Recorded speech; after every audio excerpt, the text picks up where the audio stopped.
This is The Herd. Wherever you may be and however you may be listening, live in Los Angeles, sponsored by Firestone Complete Auto Care. Keep your car running newer and longer. We have a breaking news day here on a Wednesday as Joy Taylor is joining me today. Morning, Colin. I will get in 5 minutes. We're compiling a lot of information here on the story out of college football. Urban Meyer, Ohio State, a very, very bad look for Ohio State football. Urban Meyer, I'm going to have that in 5 minutes. So that's a real story that's breaking, and we're going to compile stuff here over the next couple of minutes. I do want to start with another breaking story today. Mark Stein, credible reporter. I actually recently tried to hire him for my podcast network. A very, very good reporter. Buzz is real. The Knicks are going after Kyrie Irving. They're going to go after him. This follows up other credible reports that Kyrie Irving in 11 months can go anywhere, and he is interested in New York. Okay, all I want you to know is this. That 3 weeks before LeBron ended up in L.A., Dante Jones told me off the air, and I promised not to use him as a source. He said, LeBron's going to L.A. Now, I didn't go on the air with that because Dante Jones gave me inside information. I could move my commentary certain ways, but Dante Jones knew LeBron was coming to L.A., and he said it. He goes, I think it's going to happen. It was the kind of thing that a friend tells a friend, right? Stuff, information that I wouldn't have. Well, Dante Jones was on our show a couple days ago, and Dante Jones is connected to LeBron and a lot of star players in the league. And here's what Dante Jones said about the next hot NBA city. I think New York is going to be the new hot spot next year because they have a great coach. The organization is moving in the right direction. I think their culture, that city, and the cap space that they could have, and you could play with who you want to play with. I think that's going to be the new hot spot. I think guys are going to be looking at that very seriously next year. All right, James Dolan, owner, worst in the league is why the Knicks have been bad. It's not because people don't want to go to New York City. Don't look at Paul George and tell me, well, he chose Oklahoma City. He could make a lot more money in Oklahoma City, and Paul George is an outlier. There's always players that do things that other players wouldn't do. Don't buy into this. Cities don't matter in the NBA. Here's 3 things we know that are happening. Players have never been richer in the NBA. Stars like to hang out with stars. And we also have a trend in the NBA where stars are joining each other. Okay, you can't deny those. Tell me the 4 cities that stars have joined forces in the last 7-8 years. Miami, Bosh, Wade and LeBron. Boston, Ray Allen, KG joined Paul Pierce. Houston, Chris Paul and now Melo join Harden. And San Francisco, Durant joins the Warriors. Miami, Boston, Houston, San Francisco. No Indianapolis in there. No Portland in there. No Milwaukee in there. No Orlando in there. What cities did they leave? Cleveland, Minnesota, Oklahoma City. We got Boogie Cousins now. Where did he end up? Silicon Valley, like Kevin Durant. Like, don't buy into this. Forbes magazine just listed the most valuable franchises in the NBA. 6 of the top 9 didn't make the playoffs. Many of them, it wasn't close. Knicks, Lakers, Warriors, Bulls, Celtics, Nets, Rockets, Clippers, Mavs. So these are real stories. By the way, ever notice how often you see Blake Griffin, Chris Paul, and Melo in the finals? Oh, not actually playing. They're in commercials. You get more commercials. You make more money in major markets. Baker Mayfield played in Oklahoma. Baker Mayfield got drafted by Cleveland. Where did he spend his summer? Here in L.A. Odell Beckham, where did he spend his summer? Here in L.A. So, and don't forget who's got all the cap space next year in the NBA. Lakers, Clippers, Brooklyn, New York Knicks, and the Chicago Bulls. So this story by Mark Stein and Kyrie Irving's a real story. You can read books. They're doing studies now. Small markets are struggling to get doctors. They're struggling to get kids out of med school. They don't want to live there as much. Society's more mobile. NBA stars are the most mobile. The NBA is a star-driven league. 70% of NBA, NFL owners own homes in Los Angeles or New York. Don't buy it. This Kyrie Irving Knicks thing is real. Now, he'd be leaving a great franchise to a bigger city, Boston to New York. But New York's different. Dolan's probably getting out of the ownership business. This is a real story. Keep your eye on it. But don't for a second tell me markets don't matter.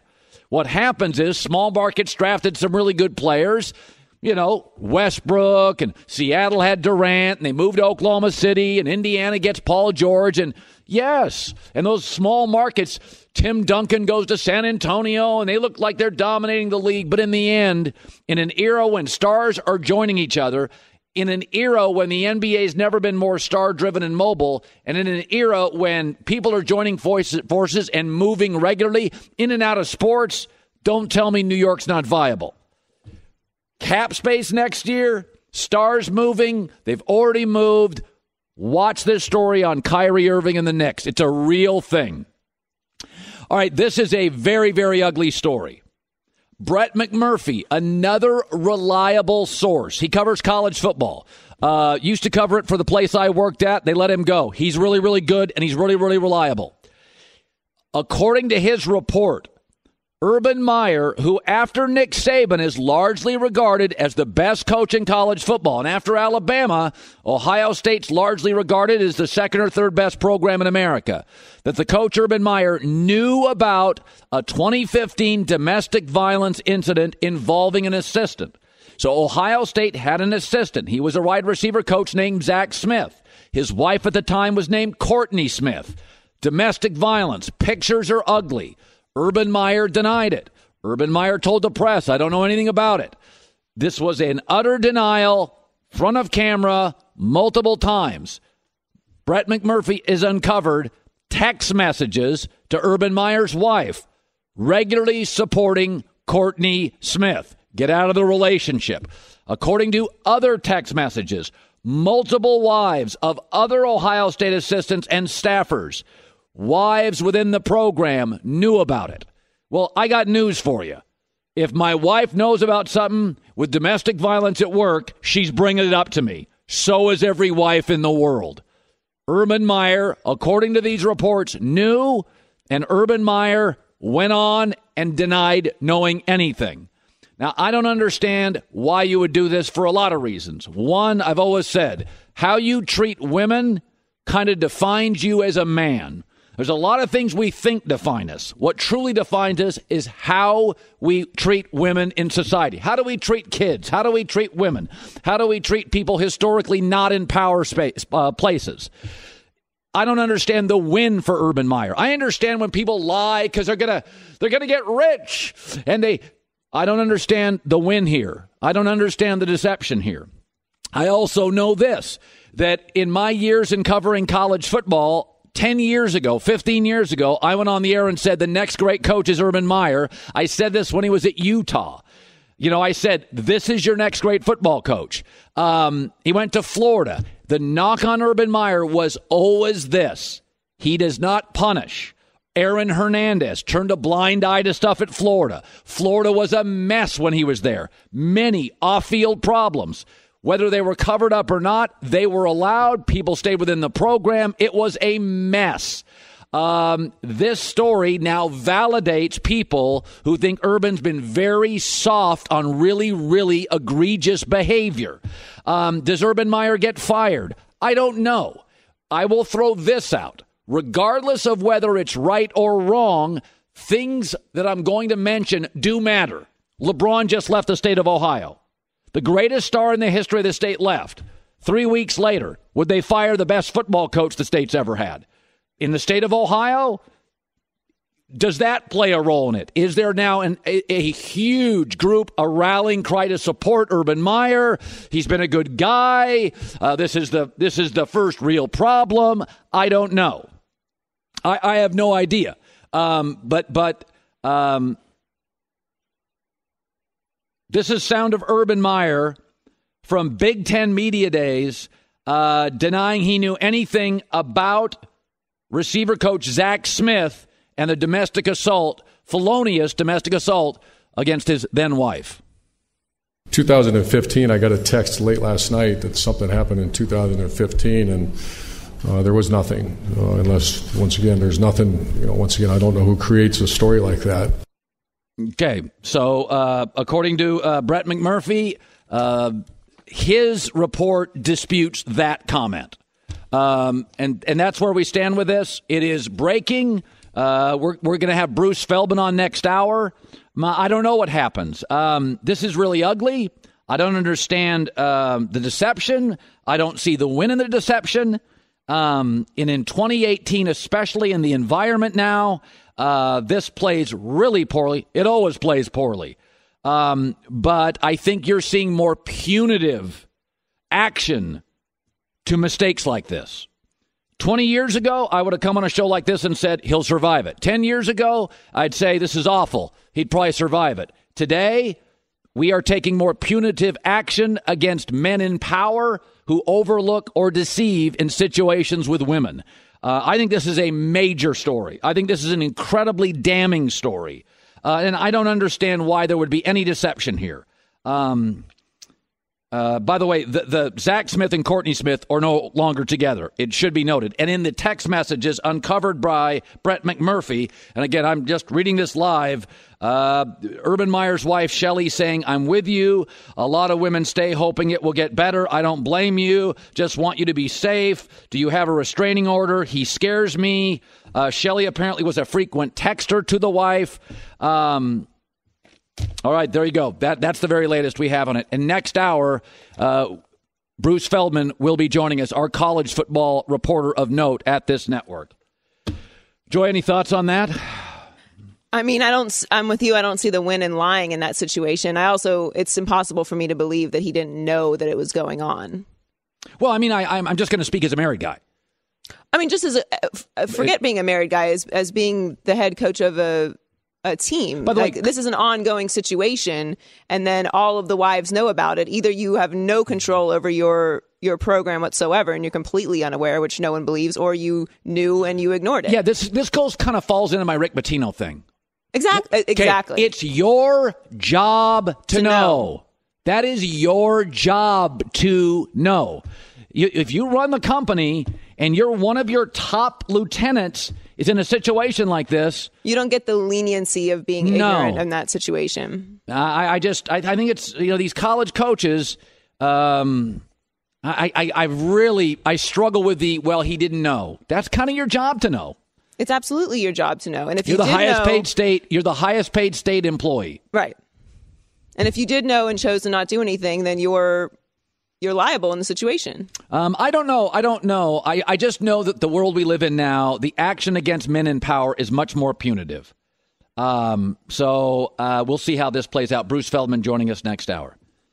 In Los Angeles, by the way, I really found a comment by Charles Barkley fascinating on LeBron James. That as well, around the corner, it's the Herd. All right, big story today, obviously. Urban Meyer, Ohio State. Brett McMurphy says there's all sorts of information that he knew of a cover-up in 2015. He says he didn't know, so is he lying or is it negligence? I think if anybody has listened to me for the last 20 years of doing this, I'm going to support the victim on this. I'm not comfortable at all. I don't understand the cover-up, why there'd be any cover-up. I understand when people are deceptive because they're going to get rich and they're hiding a fortune. And, I get the benefit to that. Changes generational family wealth. We've had politicians do that. Lots of them. In this situation, I don't see the benefit. I think there was a real victim here, and that victim should have been overwhelmingly supported. And I don't understand it. This story, we're going to get more information in 45 minutes from Bruce Feldman. It's mystifying to me that if Urban Meyer knew about this and was deceptive about it and frankly was lied about it, I don't even understand that. There would be no reason in the world to lie about that. You get that coach out of the program, you support that woman, you protect that coach. I mean, listen, let me tell you something. The lifeblood of college football is the wives. Okay, they're running these households because the coaches work 80 hours a week. You don't support those women, you don't have good coaches. The women, the wives of college football coaches, they are the lifeblood of programs. Because the dads aren't home. The coaches aren't home. They're in the office. They're the ones keeping the programs on their feet. And I'm not being hyperbolic here. This, to me, would be a very, very egregious act by Urban Meyer. And I don't understand it because I know him and I like him. I don't know his wife well. I've met her once or twice. I am baffled by this if it's true. And I did not support Rick Pitino, who I don't know. I've met him. Don't like him as much. I think he's too slippery. I think Urban can be permissive. I don't see him as slippery. I think he's an ethical recruiter. I don't see him as slippery. Rick Pitino, I've always had a trust issue there. Is this lying? Is it negligence? In either case, it's not acceptable. What's the fallout? How punitive the damage? That I don't know. The Ohio State football program is as glamorous, is as big as any in the country. Alabama's hot now. Ohio State's been hot forever. And the fallout's going to be fascinating. And I don't know what it's going to be. But I can tell you this. If it wasn't Ohio and it wasn't Urban Meyer, a lot of head coaches would be fired for this, if true. A lot of head coaches. I could argue most head coaches would be run out of their program for this. A losing coach, absolutely. A coach that's not popular, absolutely. A coach on the hot seat, done. But we know that stature matters and momentum matters, so let's see how it plays out. Another story that I think is interesting, Bruce Feldman next hour, Doug Gottlieb this hour, TJ Houshmandzadeh, Eric Mangini today. So Charles Barkley was talking about LeBron James and the Lakers. He's had several comments. I want to read you one because I do think it's very, very interesting. He said, I was hoping LeBron would stay in Cleveland. I look at the L.A. move strictly as a business decision. He's on the downside of his career. I dispute that. He wants to be big Hollywood mogul guy. He's going to be driving by the beach every day instead of going through the snow, which I think is funny. And there is a little bit of a psychology to that it is a little easier in L.A. and athletes sometimes get a little softer in L.A. I do believe that is true. Denver West, our weather's better. It's a little more laid back. It's not as urgent. That I believe. But can I just say this? Okay, LeBron's been a mogul for a long time. His first 6 years were showing off. His next 5 were winning titles. He moved into the mogul stage several years ago. By the way, he was an early investor in Beats by Dre 10 years ago. He co-founded a pizza company and a production company in the last 6 or 7 years. His wife opened a franchise smoothie shop and juice bar. He's got a lifetime deal with Nike he signed 3 years ago. He's got a production company. He was in a movie in 2015 that he shot in 2014. And the year he shot it, he ended up in the finals. This is not like a new stage. Remember, Kevin Durant loved tech. He loved technology. And then he moved from Oklahoma to the head of technology, the mecca of technology, Golden State, San Francisco, Oakland. And since then, he's been in the NBA Finals, 2 rings, back-to-back years. Has it eroded his play? No, it's just easier in Silicon Valley to have meetings with tech people than it is in Oklahoma City, because now they're your neighbors. Now they go to the same club. Now they're sitting front row at Warriors games. The difference with LeBron, what do you think LeBron James did in the last 4 or 5 years when he was sitting home and he had a game 2 nights away in Cleveland and they didn't have practice? What do you think he did for the next 10 hours? Probably on the phone with his business partners. Well, what do you think he's going to do now if the Lakers, he's at home for 2 days and they don't have practice and he's got 10 hours? He's going to walk down the street to his neighbor and have a meeting instead of being on the phone. Moving to Los Angeles, if you want to get into production and Hollywood stuff, it's just easier. Doesn't mean you're distracted. It's just more available. Kevin Durant lives in Silicon Valley. He's not distracted, clearly. Remember, football is different. In football, you practice 6 times more than you play. You will practice for 18 hours a week in the NFL, and you'll play for 3. In the NBA, it's different. You play 6 times more than you practice. For veteran NBA stars, you do a little shoot-around stuff, the rigorous practice stuff, it's over by like January. You're taking days off. If you're Kevin Garnett, if you're Paul Pierce and Ray Allen under Doc Rivers, there are a lot of days off. So this is not a rigorous practice sport for NBA stars. I don't buy that LeBron now came to L.A. just for basketball. I don't believe his skills are massively eroding. He's in remarkable shape. People forget before the injury, Kobe averaged 27.5 a game. And then he had an injury and everything changed. But 17 years in, Kobe was still averaging 27.5. And LeBron's bigger and stronger and better than Kobe. Here's Joy Taylor with the news. No. Turn on the news. This is the Herdline News. So Cowboys running backs coach Gary Brown is seeing a different Ezekiel Elliott compared to last year at this time. Zeke had an ongoing NFL personal conduct policy investigation and a lot of speculation about whether he'd be suspended. And Brown said it's a completely different Zeke than it was last year. He's in much better shape mentally. He doesn't have all that stuff on his mind. He has a clear vision on what he wants to do and what he wants to be. He wants to be the best. We're going to get a good Zeke this year. He's on a mission. You know, when I really think about it, especially with this quote, Zeke was kind of the genesis of the Cowboys' meltdown last year. Like Dez gets a lot of... Even in camp, it was a big story. Dez gets a lot of heat. Dak, did he take a step back? Sean Lee was hurt. Is Jason Garrett really a good coach? Is he on the hot seat? All of this started because Zeke was completely... He's their best player, and yet they had no idea from week to week whether he was going to be available or not. So obviously that alone to me starts them off on a better foot than they were on last year. If you watch the Amazon Prime series, it is so obvious how Zeke's situation just weighed on the Cowboys. Yeah. That's why this doom and gloom with the Dallas Cowboys this year. Last year, we were in camp. I remember doing live shots at camp, and we were talking about the Ezekiel Elliott situation, and it was our lead story on multiple days. Like this camp, it is about football. Right. So I think this Dallas team, I think it was a very negative environment a year ago. I think it's a much more optimistic. And by the way, Dez is now out. So you don't have the high maintenance of Dez. You don't have the Zeke story. I think it's a different year. I think Dallas is very much on point and into football. Yeah, and we kept hearing from the locker room that we're just here to play football, and we have other good running backs on the roster. But every single week that was the story because he was suspended, then he wasn't suspended, and all through training camp. So it's definitely going to be a different year for them this year. Earl Thomas continues his holdout from training camp, and Seahawks head coach Pete Carroll said yesterday the team has had no communication with Earl Thomas. So this comes a day after he was critical of Thomas's decision to skip camp last week, saying he should be there.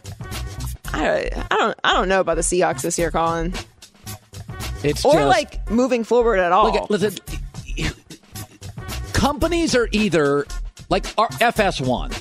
We're young, we're nimble, we're new. It's very optimistic in this building. Place I used to work at's been there for 40 years, eroding numbers, new CEO. It's a negative vibe. Same with football teams.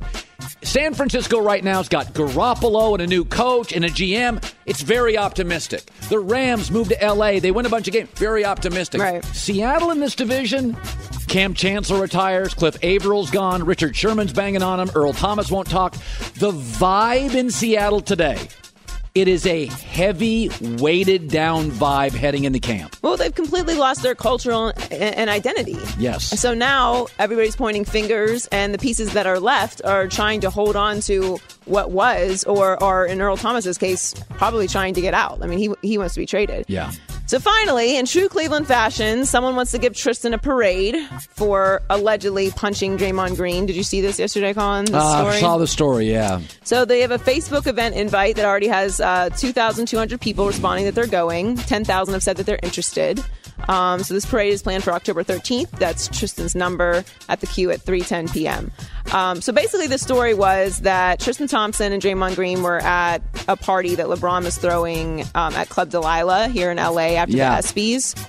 And basically, Draymond went up to Tristan and tried to apologize for what happened in Game 1 of the finals. Remember, they had that little scuffle there at the end. And then Tristan said he wasn't interested, and Draymond kind of pushed back. And then Tristan allegedly punched Draymond in the face. So, have you ever been in a fight before, Colin? Yeah, I was in 7th grade. 7th grade. I've been in a fight before. It was a little after 7th grade.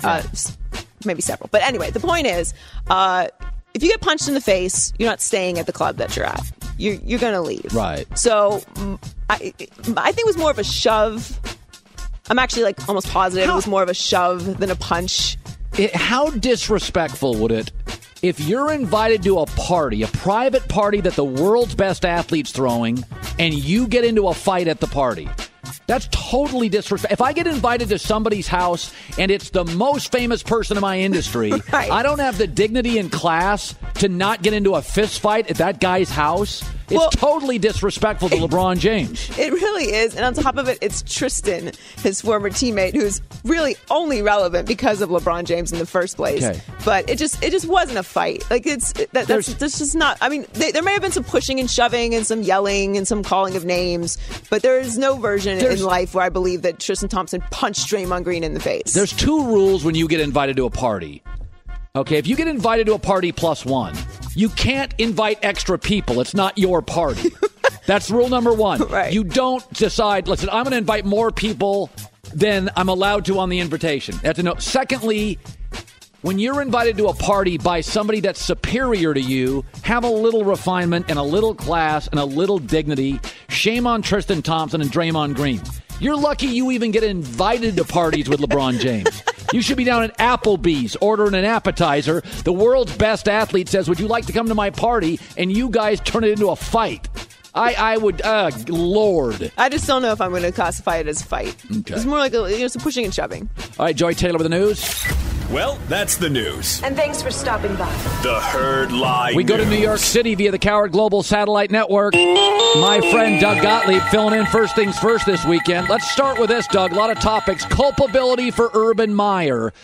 Says I didn't know. We find now text messages. He had to know. What's your take? Well, I think it's going to be what did he know, when did he know, and what did he do about it?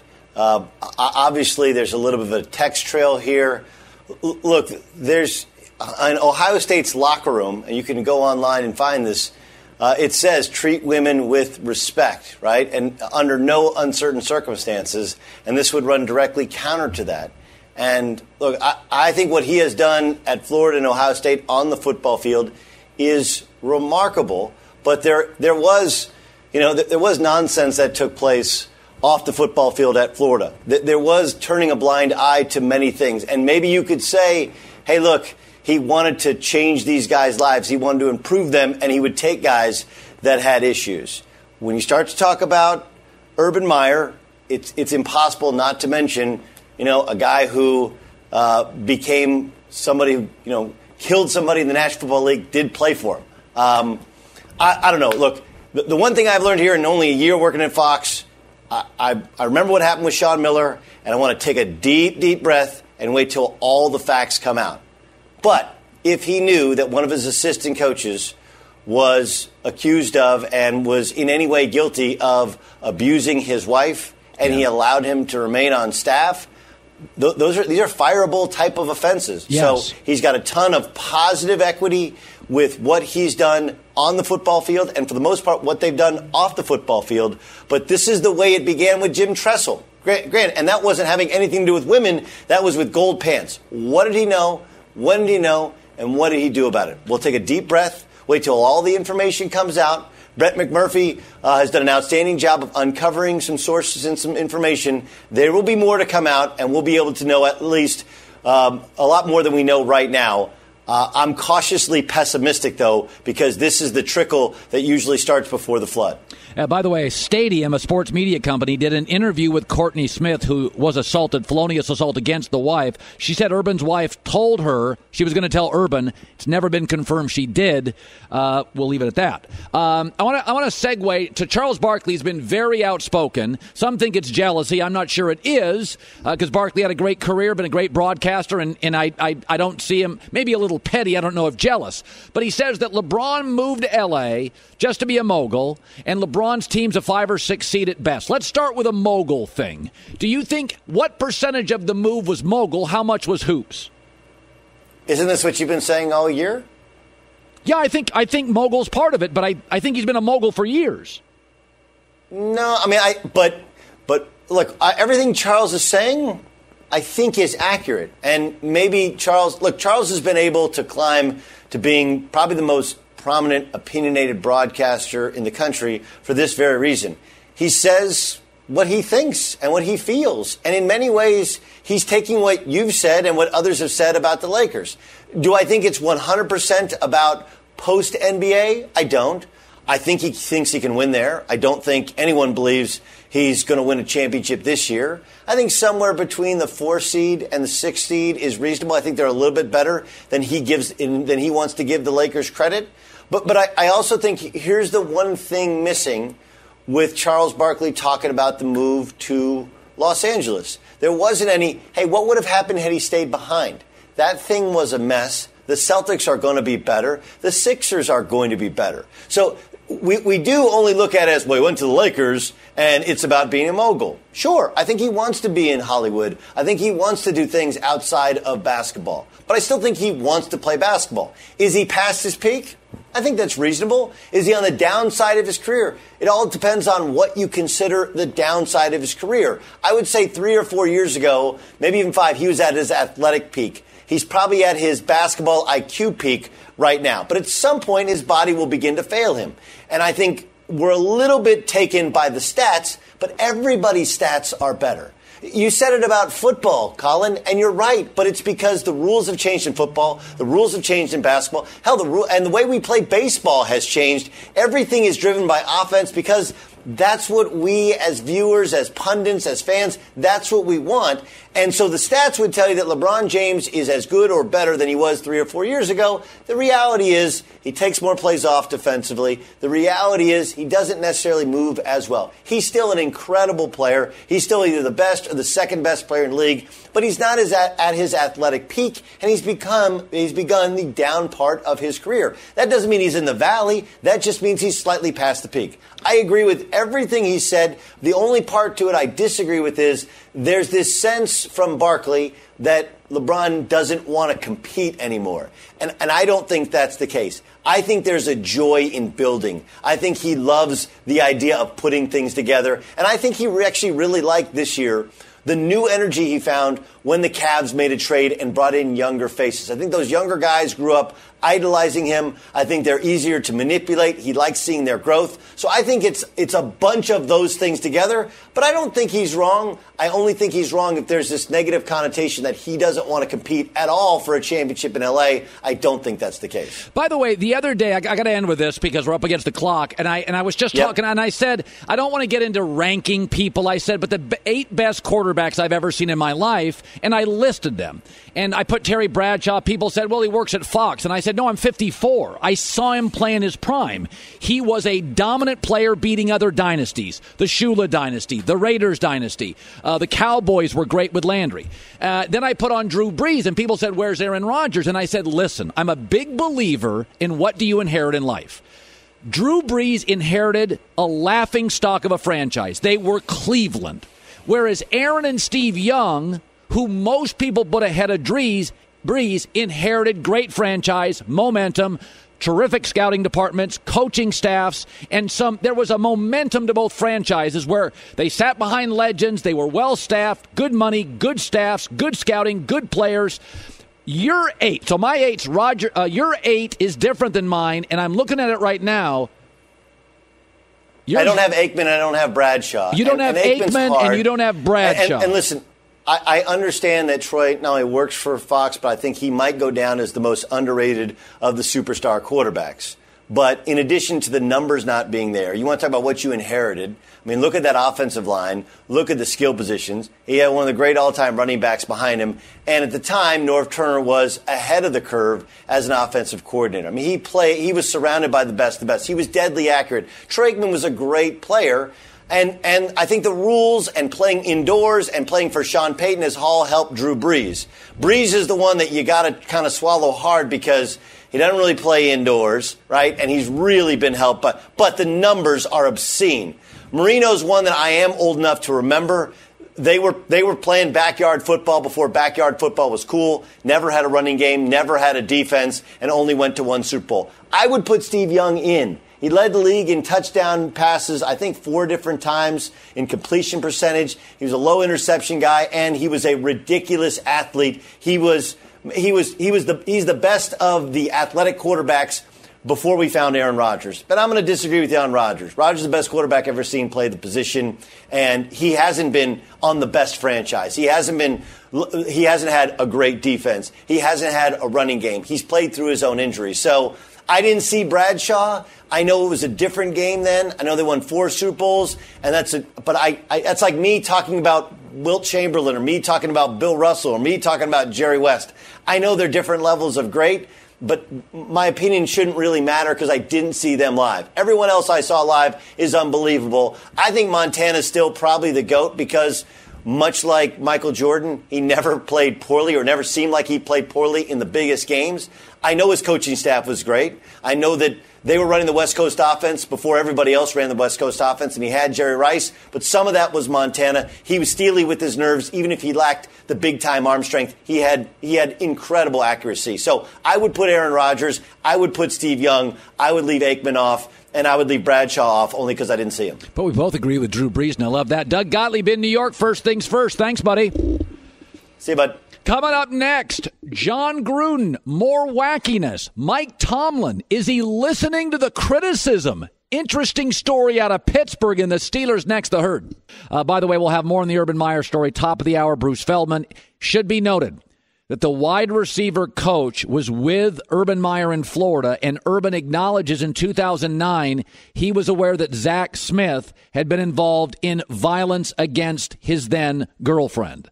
Urban acknowledges that. What he's saying is he didn't know about the same receiver coach doing it in 2015, although Brett McMurphy has uncovered text saying Urban's wife knew, assistants' wives knew, it was well known within the program. So Urban acknowledges, yeah, we knew of the guy's troubles in 2009. What he's saying is 6 years later, I had no idea. Texts are unveiling, people within the program, wives knew.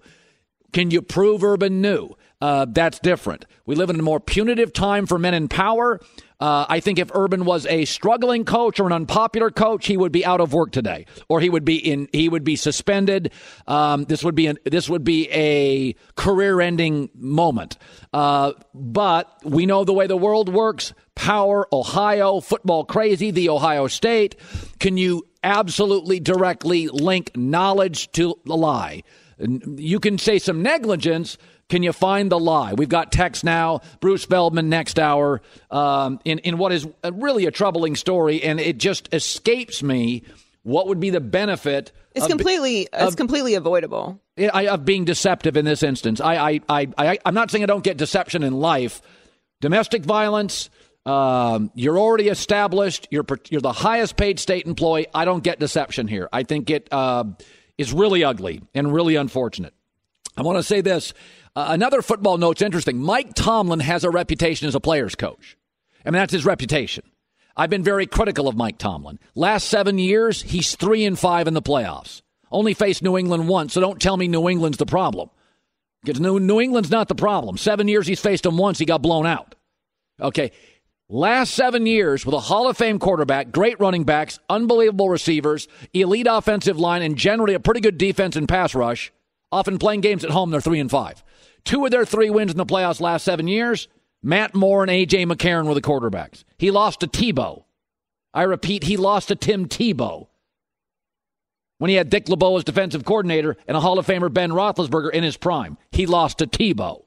But it's interesting, and I've been critical of Mike Tomlin, but is he hearing the critics? Mike Tomlin came out yesterday and said, quote, Le'Veon Bell, I hope he's in better shape than he was last year. There's a story out. Le'Veon Bell was at a strip club. Personal opinion, I couldn't give a rip. He's in his 20s. He's a pro athlete. He's got money. I don't care. You know, it's pro athletes do that. I don't. They do. I don't care. I'm not being a moralist.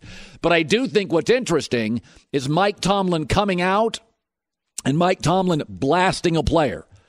You know, you're blasting somebody if you say, yeah, I hope my quarterback's in better shape than last year. I hope my wide receiver and running back's in better shape. He's calling out a star player. And I think it's something. The AFC, by the way, is wide open. New England's got its weakest roster. Deshaun Watson's still a baby in Houston and developing. Andrew Luck's on a rebuilding roster. Kansas City's got a new quarterback. The Chargers find ways to lose. The AFC is Pittsburgh's to win.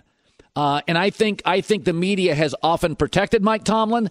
Him coming out and ripping Le'Veon Bell is growth.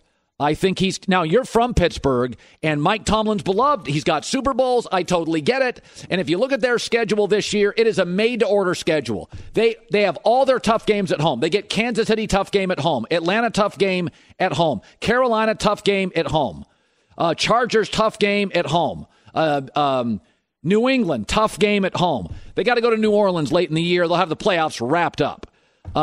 This is really their year.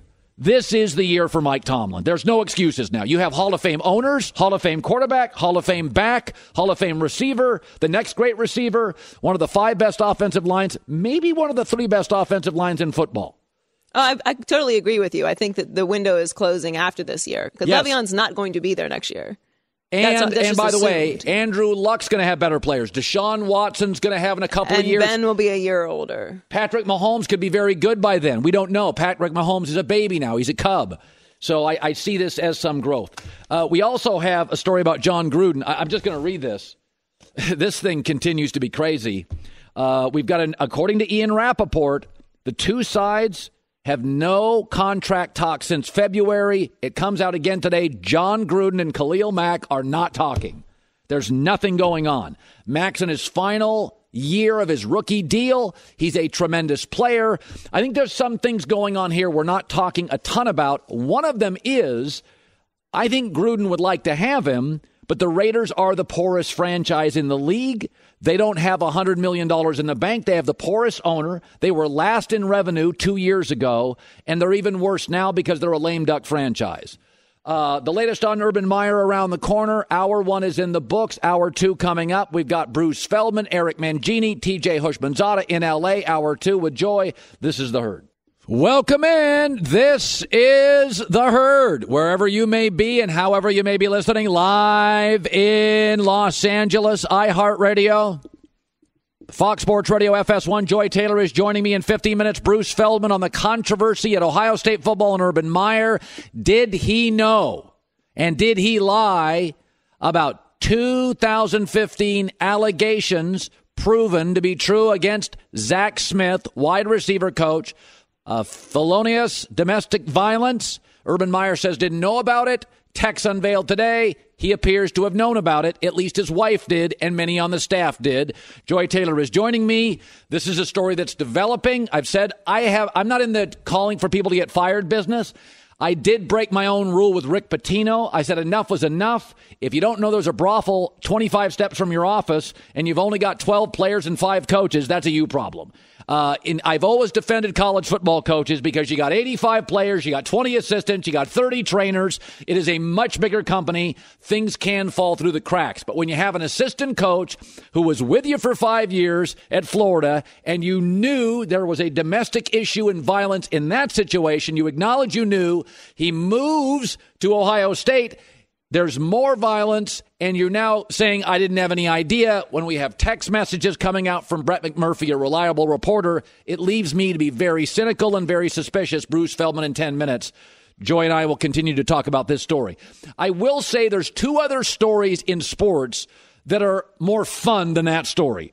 And the reason I like these stories, and I think this is important for what I do for a living, I like stories when you and I can take sides. I don't care what side you take. But I like stories that have 2 viable sides. It's no fun to talk about something we know that's going to be true. I don't talk about the Orlando Magic. They're not going to be good. It is fun to see if the Celtics can win the title. That's viable. You say no, I say yes, we can argue. Charles Barkley came out and yesterday was very critical of LeBron James and the Lakers. He said he moved there just to be a mogul. They're nothing better than a 5 or a 6 seed. They're not going to win championships. Charles Barkley's a very esteemed player, a fantastic broadcaster. About once a year, I'm lucky enough to get him on the show. He said, listen, LeBron came for mogul stuff. He didn't come for basketball. He's going to be driving by the beach, and he's not going to be about basketball. The reason I love this story is there's 2 very legitimate sides. Barkley's side, and if you're anti-LeBron and the Lakers, is side 1. That is, they've got a bunch of young kids. They're not ready for this moment. They're not great players. Number 2 is LeBron's the world's best player, but man, does he bring a lot of drama. to a bunch of kids who aren't ready. 3, then they put on a bunch of edgy guys, wackos, Lance, Rondo, Michael Beasley, JaVale McGee. This looks like a circus. And number 4, the LeVar Ball factor. That's a very legitimate side.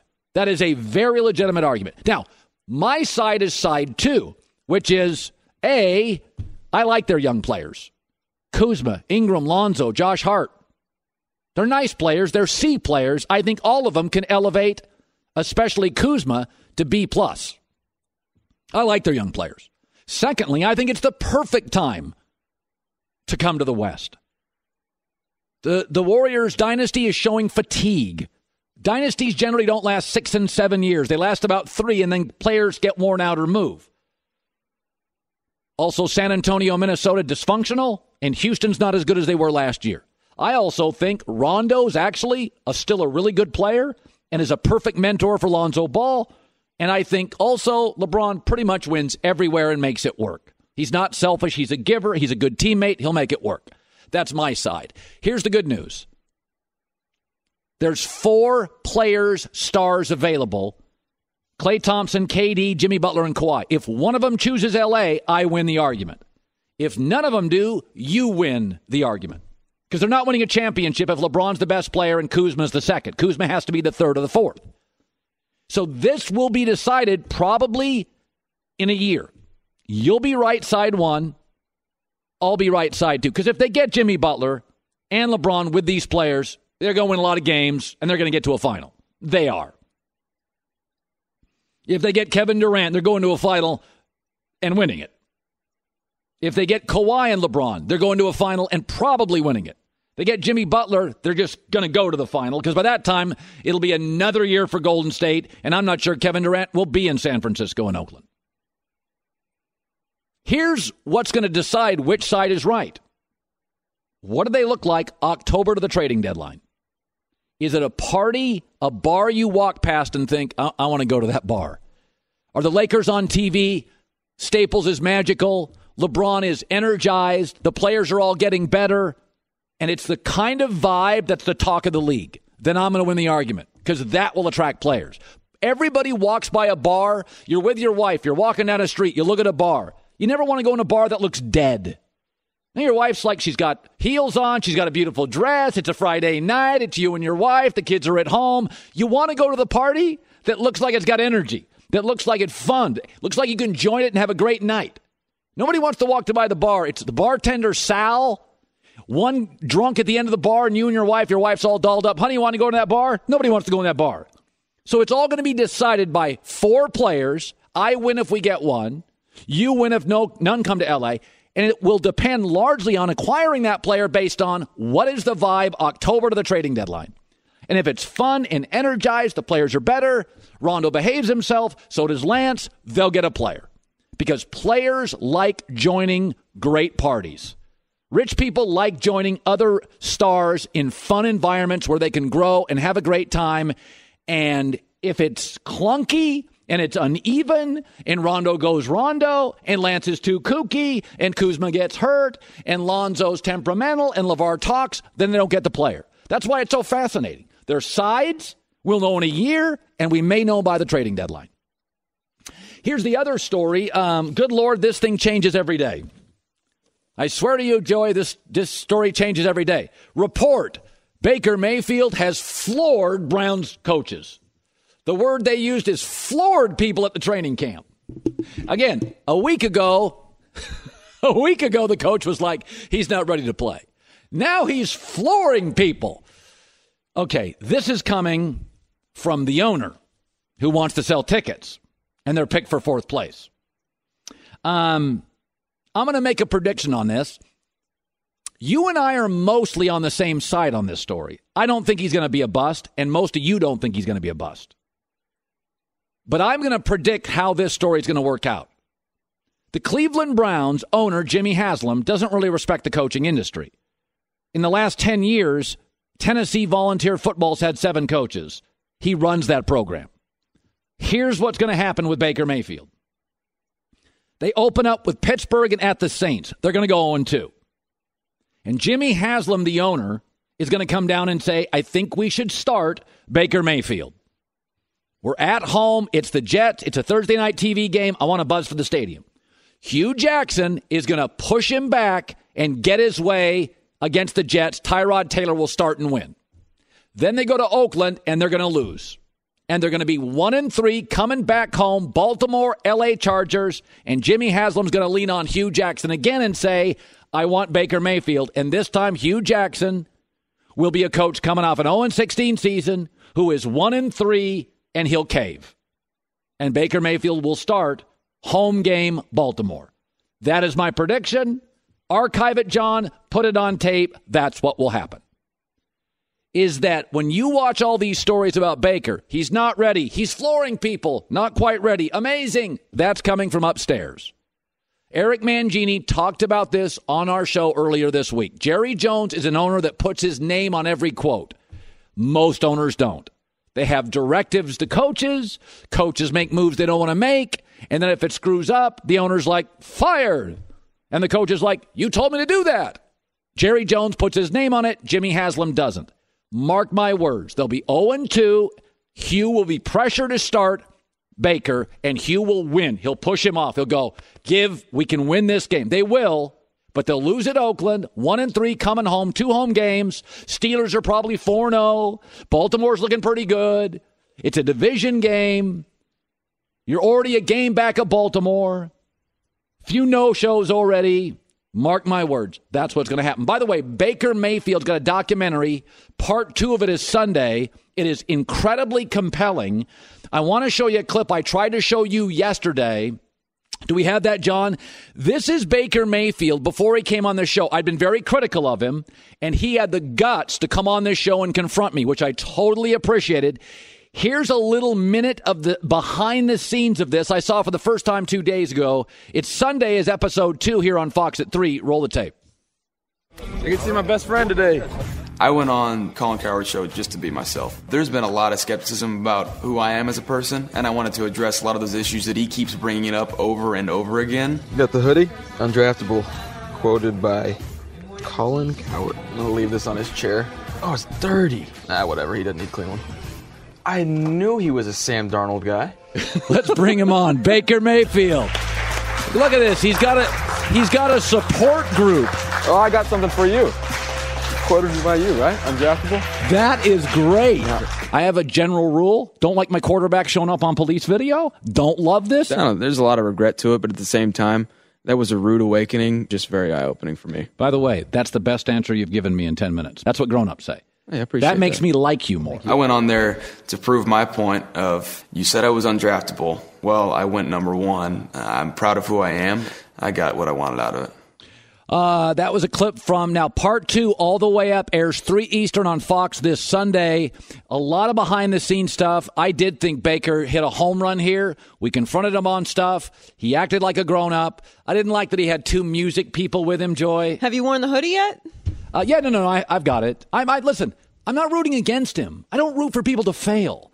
I'm critical of Cam Newton. I want to see Cam Newton be great because football is better when quarterback play is great. It's a very common misconception that if you're critical of someone, you are hating on them. Why would I want to see Baker whiff? Oh, because you'll be right. No. I've never said he's a bust. I said he's going to be Case Keenum. Yeah, I care far less about being right than I care about having entertaining football to watch. Hey, listen, I want Baker to play forever because he's going to be interesting. Right. And if he becomes great, people are going to go, Coward will be relevant. We are in the content business. Yes, we want to be interesting. We want interesting. Yeah, Lamar Jackson's interesting. I don't want to see Lamar Jackson out of the league in a year. I don't.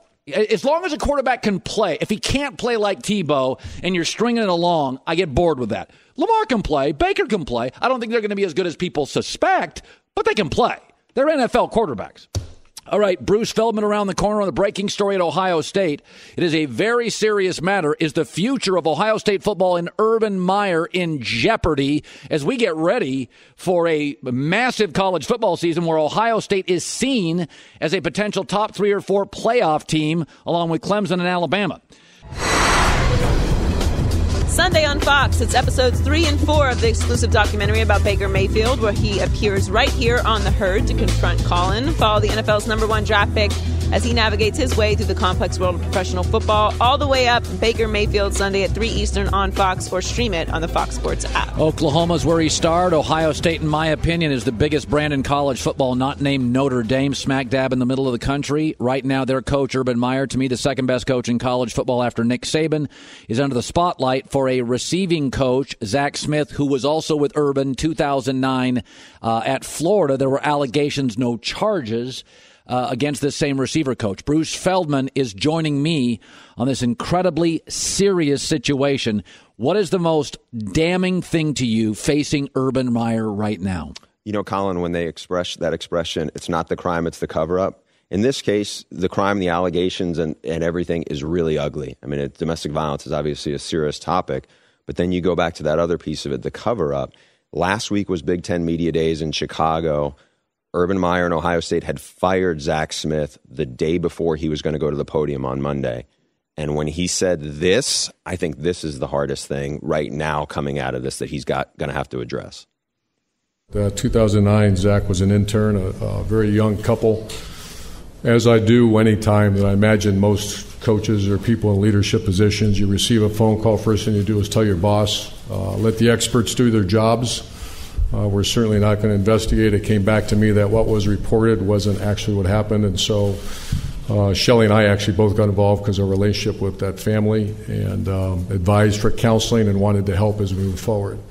2015, I got a text late last night that something happened in 2015, and there was nothing, unless, once again, there's nothing. Once again, I don't know who creates a story like that. And then this recent one was, you press pause. It's something our team lives by, E + R = O. You get an event, you press pause, get your mind right and step up. Press pause to gather information, get your mind right to gather energy, and then step up to do the right thing. That's the position that I hold, and that's why we did that.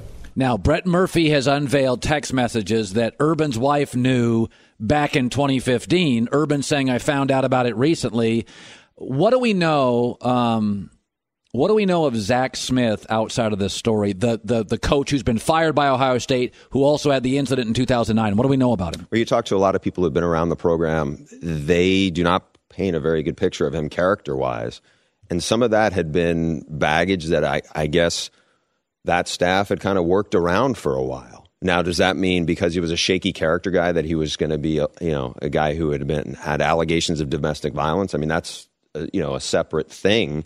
But I think what you look at here is at Florida, when Urban Meyer got in trouble, it was always giving shaky character guys second and third chances. No question. Those were his players. In this case, it was one of his assistants, and it's also the grandson of the late Earl Bruce, who was one of Urban Meyer's mentors. And I think, showing that clip from last week, which I think is really troubling for Urban Meyer, is with those allegations and with that story, he looked like he was just not prepared to handle it. And what he does sometimes is he speaks in absolutes. Everything is a black and white, where this could have been a gray area to some degree. And how, when he said there was nothing there, in his mind, maybe he's thinking, well, this was investigated a couple times. There was no charges. But the reality is you can't say there was nothing there when some of this other stuff comes out, especially the documentation, as you mentioned, Brett McMurphy had reported on. Yeah, his wife, Shelley Meyer, Urban's also wife. The wife of his director of football operations. There was text from her. So, it does not look good for Urban Meyer in Ohio State, especially in the wake of last week saying, I just found out about it last night. Yeah, football operations wife, his wife. Listen, I'm married. You're married. If stuff like this would happen with a company I ran and I was the highest paid state employee, my wife would bring it up to me. What does Ohio State do next? What happens next in this? That's a great question here. So we don't know what Ohio State knew what and when also on this piece of it. And so, will they have some kind of independent investigation to find out what they knew and when? Yeah. I mean, we saw that with the Baylor scandal, with Pepper Hamilton coming in. We've seen it at other places. As we said, domestic violence is a serious, serious issue. And it is a hot topic issue because of men in power misusing and abusing that power being uncovered on a regular basis. And I said this earlier. If Urban Meyer was a lousy coach, a lousy coach, I think he'd be fired. If he was a coach in the hot seat, you'd move him out. we've got a domestic violence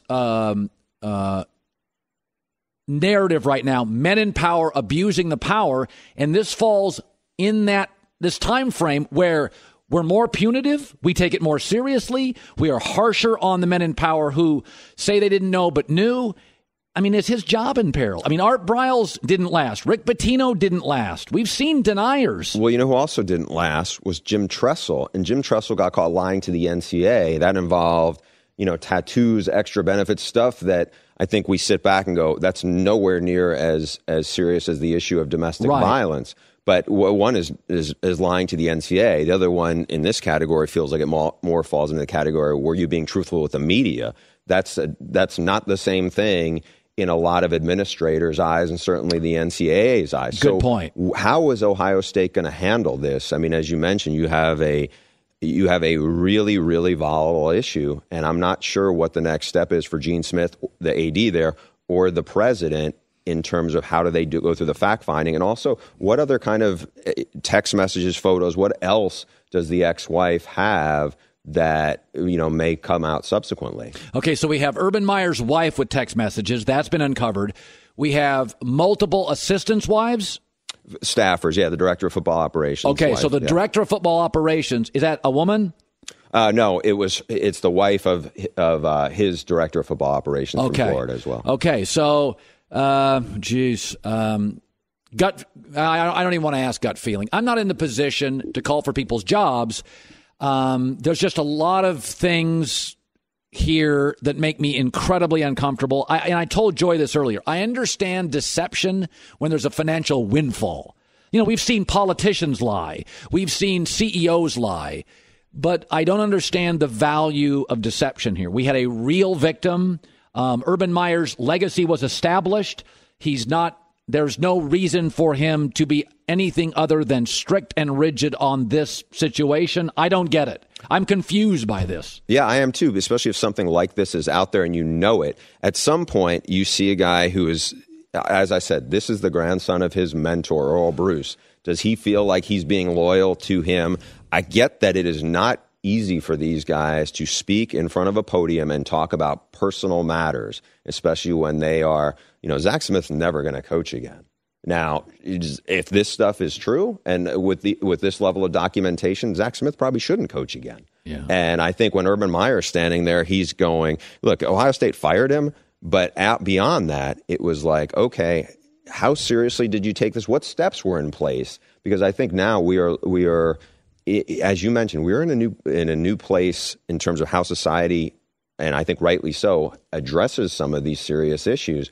5 years ago, in 2009, I think they shrugged their shoulders at a lot of this and say, hey, we're going to keep this in-house. I mean, you mentioned Baylor. Yeah. A lot of the stuff that Baylor got in trouble for probably went on to some degree at a lot of other places, except, these are happening in real time now. And I think that's what's so damning in this case. And it's such a head scratcher how he went to that press conference and just seemed like he was not prepared to talk about it and address it. And then he created more questions than he answered. Bruce Feldman, our college football guy I've known. Good seeing you, man. Good seeing you. Joy with the news. No. Turn on the news. This is the Herdline News. So it's a good time to be John Wall. Last summer, he signed a 4-year, $170 million extension, and now he's in a conference without a clear-cut favorite. And at USA Minicamp, Wall told Bleacher Report, I think we have a better team now, and the East is more wide open now that LeBron is out of the picture. Yeah, the problem is Kawhi Leonard to Toronto makes the Raptors better. Mm-hmm. Gordon Hayward and Kyrie back to the Celtics makes them better. Mm-hmm. And Ben Simmons and Joel Embiid are young and getting better. And by the way, Indiana at the end of the year was surprisingly cohesive, and Milwaukee's got good young players getting better. I still think Washington's a 5th or a 6th seed. I don't think the East is easier. I think it's actually got its first great team in years, and that's the Celtics. Right. I totally agree with everything you're saying. It's to me, it's Boston, it's Philly, and then it's everyone else. And all the teams that you just mentioned, the Pacers. Like, yes, the Wizards could be good, but it's not like it's like, oh, LeBron's gone. We're at the top now. By the way, Joy, John Wall's never played LeBron in the playoffs, so LeBron's never been a problem for John Wall. Out of there. Yeah, like John Wall's got issues. They're not LeBron. He's never faced him or played him in the playoffs. Mentally, though, maybe that has something to do with it. Yeah. You know, he's a scary guy to go against. So the Houston Rockets have reportedly kicked the tires on J.R. Smith. Zach Lowe reported this news on his podcast that they are looking into acquiring J.R. Smith. I feel badly for J.R. Smith right now because I feel like the last memory we have of him in the playoffs is him, changing the course of time, literally. Yeah, last memory and final memory of his career. It's going to take quite the recovery to come back from that. Like maybe, hitting a walk-off in Game 7 of the NBA Finals might erase it, possibly. I don't know if he's going to get that opportunity, but do you like him in Houston? The thing with J.R. Smith is I feel like playing alongside LeBron gave him some... I don't want to use the word credibility, but stability is a better word. Yeah, no, I think... Up until that huge mistake... Yeah, he's kind of rehabbed his image a little bit. Listen, here's something that's happening in the NBA. Golden State brought in Nick Young, and it was okay. And JaVale McGee, kooky guys, it was okay. Right. The Lakers now have embraced kooky guys. Houston, Melo, J.R. Smith, considering troubled guy. The bottom line is NBA teams are telling you, if we trust our culture, you can bring in a peripheral guy who's a little goofy. Right. I think he would work in Houston. Yeah. Especially in that D'Antonio offense, for sure. So finally, Stephon Diggs signed a 5-year extension with the Vikings on Tuesday, and that makes Kirk Cousins, not Kirk Cousins, a happy man. The deal means Vikings have Diggs, Cousins, and wide receiver Adam Thielen signed through 2020, and Cousins likes the certainty that comes with that. He said, I love it. Continuity to me is very important, and it's not a luxury we have in the NFL these days. There's a lot of change in and year out, so I've come to expect that and understand that you can't use that as an excuse. You have to, as the new players come in, we have to learn quickly and get caught up to speed, and now we have to stay healthy and keep those guys in the field. Kind of sounds like a little bit of a shot at Washington, that he likes the continuity there. Minnesota's a better run organization. Listen, I like the Vikings a lot. Minnesota's all freaking out because everybody in Minnesota thinks I don't like them. I have them being a viable playoff team. But when you literally change quarterbacks, and he's not a superstar, okay? You're not bringing in Brett Favre to Minnesota. It's Kirk Cousins. When you change quarterbacks, and you lose a great, not a good, a great offensive coordinator, ask Matt Ryan. You come back down to earth. And by the way, Aaron Rodgers didn't play 7 of the 8 quarters last year. So I think Green Bay beats Minnesota both times. And I also think Chicago's a little better. Detroit's got a new coach. The NFC's a little better. So I think Minnesota's going to be a viable playoff team. But I don't think they're going to get the breaks they got last year. Primarily, great OC and Aaron Rodgers got hurt. That's not going to happen. Well, I think sometimes the money that people get confuses the mind as far as to how good someone may be, because Kirk Cousins got that ridiculous contract. And I don't like Kirk Cousins. I don't have faith that Kirk is the one that's going to put you over the edge to get you to a Super Bowl. But again, Kirk can win a lot of games. He can win a lot of football games. If that's what you like. Yes. I prefer to build for the ring. Yeah, so do I. I agree. Joy of the news. Well, that's the news. And thanks for stopping by. The Herd Lie News. Don't be that guy in the room. Long, sloppy looking untucked shirt. Untucked shirts made to fall at the perfect length. Go to untuckit.com, code HERD. Untuckit.com, code HERD for 20% off. Eric Mangini's got a couple of great pieces of tape. I love when the coach comes on. The difference between Brady and Garoppolo, he's got a couple of pieces of tape that are going to be so fantastic, you do not want to miss them. I want to go back to the Charles Barkley thing. Charles Barkley has been very critical of LeBron James going to the Lakers. One of the quotes from Charles Barkley was, LeBron's on the downside of his career. Something that needs to be addressed, and this is true with not only athletes, but with human beings, the public. So when he says LeBron is in the mogul stage, I understand you saying that. I don't agree. But he said LeBron's on the downside of his career. Yes, if you're at the top of Mount Everest and you begin scaling down your first 4 steps off the top of Mount Everest, you are descending. So I would argue, I don't think LeBron's quite in his prime physically. But remember this.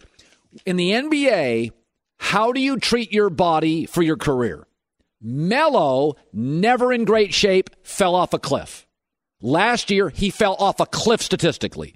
Charles Barkley went from 23 points, 12 rebounds a game in Phoenix at 32 years old, and 2 years later, 15 points a game, all of his stats were down. Barkley was never a great practice player and never was in great shape. He was in good enough shape, but Charles frankly is one of the few NBA stars who's an all-time legend who I would argue underachieved.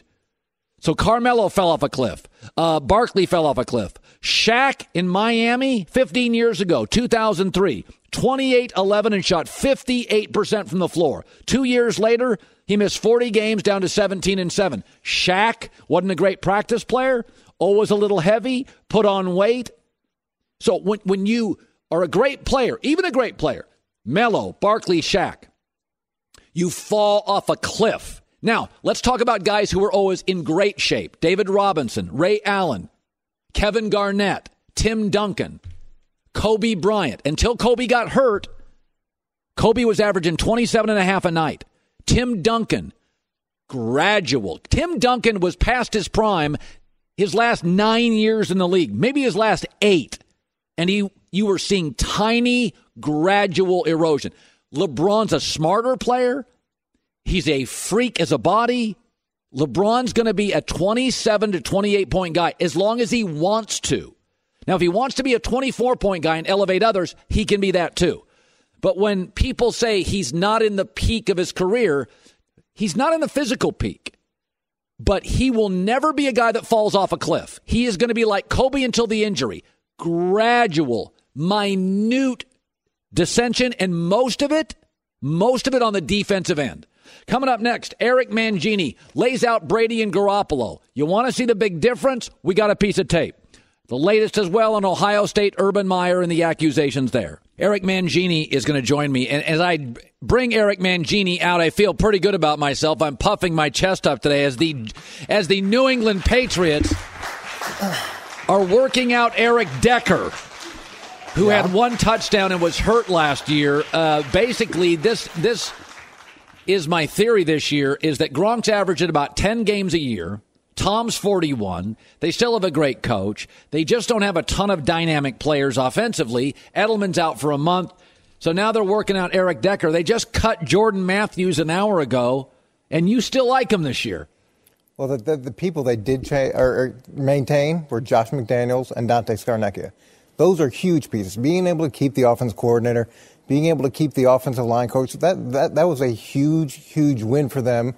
And when you look at the wide receivers, New England's a finishing school for wide receivers. They're not a business that, or they're not in the business of buying franchises. They create those franchises, and every year players go there, and they're not household names, or they're players that have had some level of frustration over their career, and suddenly they pop. That's the way it works. You've got to be part of the system. You've got to be in the right spot. If you do those things, you're going to get a lot of balls. You're going to get a lot of opportunities, and that offense is going to roll. So you've got 3 pieces of tape that I think are interesting. Brady is 40. You monitored him closely. I mean, when he came into the league, you were there. What is the first piece of tape you're going to show me about Tom Brady? Well, this is really Tom and Jimmy Garoppolo, and looking at these two guys together, and so much has been made about Jimmy, and I know you love him, and you've got him in the Hall of Fame. Yes, already after playing 2 5 more games, I've got him in. But the concern I have is one of the differences between him and Tom, and the great thing about Tom is his presence in the pocket. So typically, what he's going to do whenever he feels any type of pressure is he's going to step up, or he's going to slightly slide to the right, or he's going to slightly slide to the left. And what that allows is the offensive line to understand exactly where they have to protect. They've got to keep the pocket firm. And what it allows Tom to do is keep his eyes down the field. He never has to, the receivers don't have to adjust their routes. He can see down the field. He's able to place the ball down the field. And that there's certainty with the offensive line. Now with Jimmy, it's a different situation. All right. Now, I'll show you why it works and why they're excited about Jimmy, and then I'm going to explain some things that I'm concerned about. So this is the 5th play that he's in San Francisco. The starter goes down. 5th play he's in, yeah. This is 5 seconds left in the game. The clock's running. San Francisco's going to run some slant routes over here to the left, a slant route to the right, and a little sit route. They're going to try to catch and run and get it in the end zone. Here's Jimmy in the pocket. He looks down the field. There's nobody in a position to catch and run. The defensive end is up the field. He's got some space over to the left. Louis Murphy realizes that Jimmy's going to have to move or vacate the pocket, so he's going to start moving to the left as well. So as Jimmy slides, you're going to see that Louis Murphy now is in between 4 of the Seattle defenders. There's a box of defenders there, and he's moving to his left. And now he's got the defensive end and the defensive tackle in his face, but he's able to put the ball into a spot where the only person that can get it is Murphy. It's a great throw. It's a great throw. And when you look at this look, as well as he's sliding, you can feel what he's feeling. See how he's got to put it over the first defender, in front of the second defender. God, that's great. And away from those guys on the left-hand side. So that's what they're excited about. Everybody's excited about that. And the other thing is he's moving to his left and he's a right-handed quarterback. All that stuff is exciting. Here's what I'm concerned about. He's got 7 touchdowns and he's got 5 interceptions. So if you project that out, it's about Cam Newton's numbers last year. And it's a concern. It's a real concern. And take a look at preseason. Okay. Here's preseason with the Patriots. You see that same mobility. He's able to make the defensive end miss. He's able to make the second defender miss as well, but now he's making some poor decisions. There's the first guy. Here comes the second guy. He thinks that he's going to be able to throw this receiver open, and he throws the pick. So the question is he a make-something-happen player? And what a make-something-happen player is, and we talk about this quite a bit, is they make something happen for you that's really good and exciting, but they make something happen for somebody else. And when you're talking about 7 touchdowns and 5 interceptions, you can be excited about what happened, but those numbers are pretty alarming. So what you're saying is, and I think Andrew Luck did a little bit of this early in his career, he is athletic. And when a player, Chris Carter always says it's almost biblical. When you have a 45-inch vertical, you're going to want to dunk. When you have a great singing voice, you're going to sing in the car and sing in the shower. Garoppolo is athletic. Cam Newton is athletic. Andrew Luck is athletic. The key is harnessing it. Like Jimmy likes to get outside, but it's fraught with peril. It's fraught with peril, and it's not just about getting outside the pocket. Aaron Rodgers gets outside the pocket, but he makes really good decisions when he's outside the pocket. There's a difference between generating plays for you and understanding when to throw the ball away, or that play that he had in the preseason where he's outside the pocket, but now he's going to try to force the ball. It's 13-10 at that point. It's the start of the fourth quarter. It's a really bad decision. So what's going to happen? Are we going to get more of these plays that we saw against Seattle? Or are we going to get some combination where it's 60 good, 40 bad? And that's what's not known right now. Eric Mangini's been a head coach in the NFL twice, of course, worked with Parcells. He worked with Belichick. He's worked with Jim Harbaugh. I, as a media person, don't understand a coach getting a new job in Oakland, John Gruden, and not having multiple discussions with Khalil Mack. But you've been a coach. You've had players hold out. Every coach in the league has. Is it possible this is as much on Khalil Mack as Gruden? Yeah, now the way that I've read this is that Gruden has reached out to Khalil Mack, and Khalil hasn't responded to any of those outreaches. And I think the one thing that Odell Beckham did really well this offseason was he went and he showed up. And he showed the new GM and he showed the new head coach, I want to be part of this program. He went to the OTAs. He showed them that he was healthy. He showed them his work ethic. He showed them how he was going to operate in the team meeting rooms. And you saw their whole tone on Odell Beckham change from the owner down in terms of their willingness now to redo a contract. With Khalil, when you don't respond to the head coach who's got a 10-year contract, who's obviously has all the authority there, John's probably sitting back and saying, okay, if he's acting this way now, what's going to happen when he has all that guaranteed money? Well, what am I really getting here?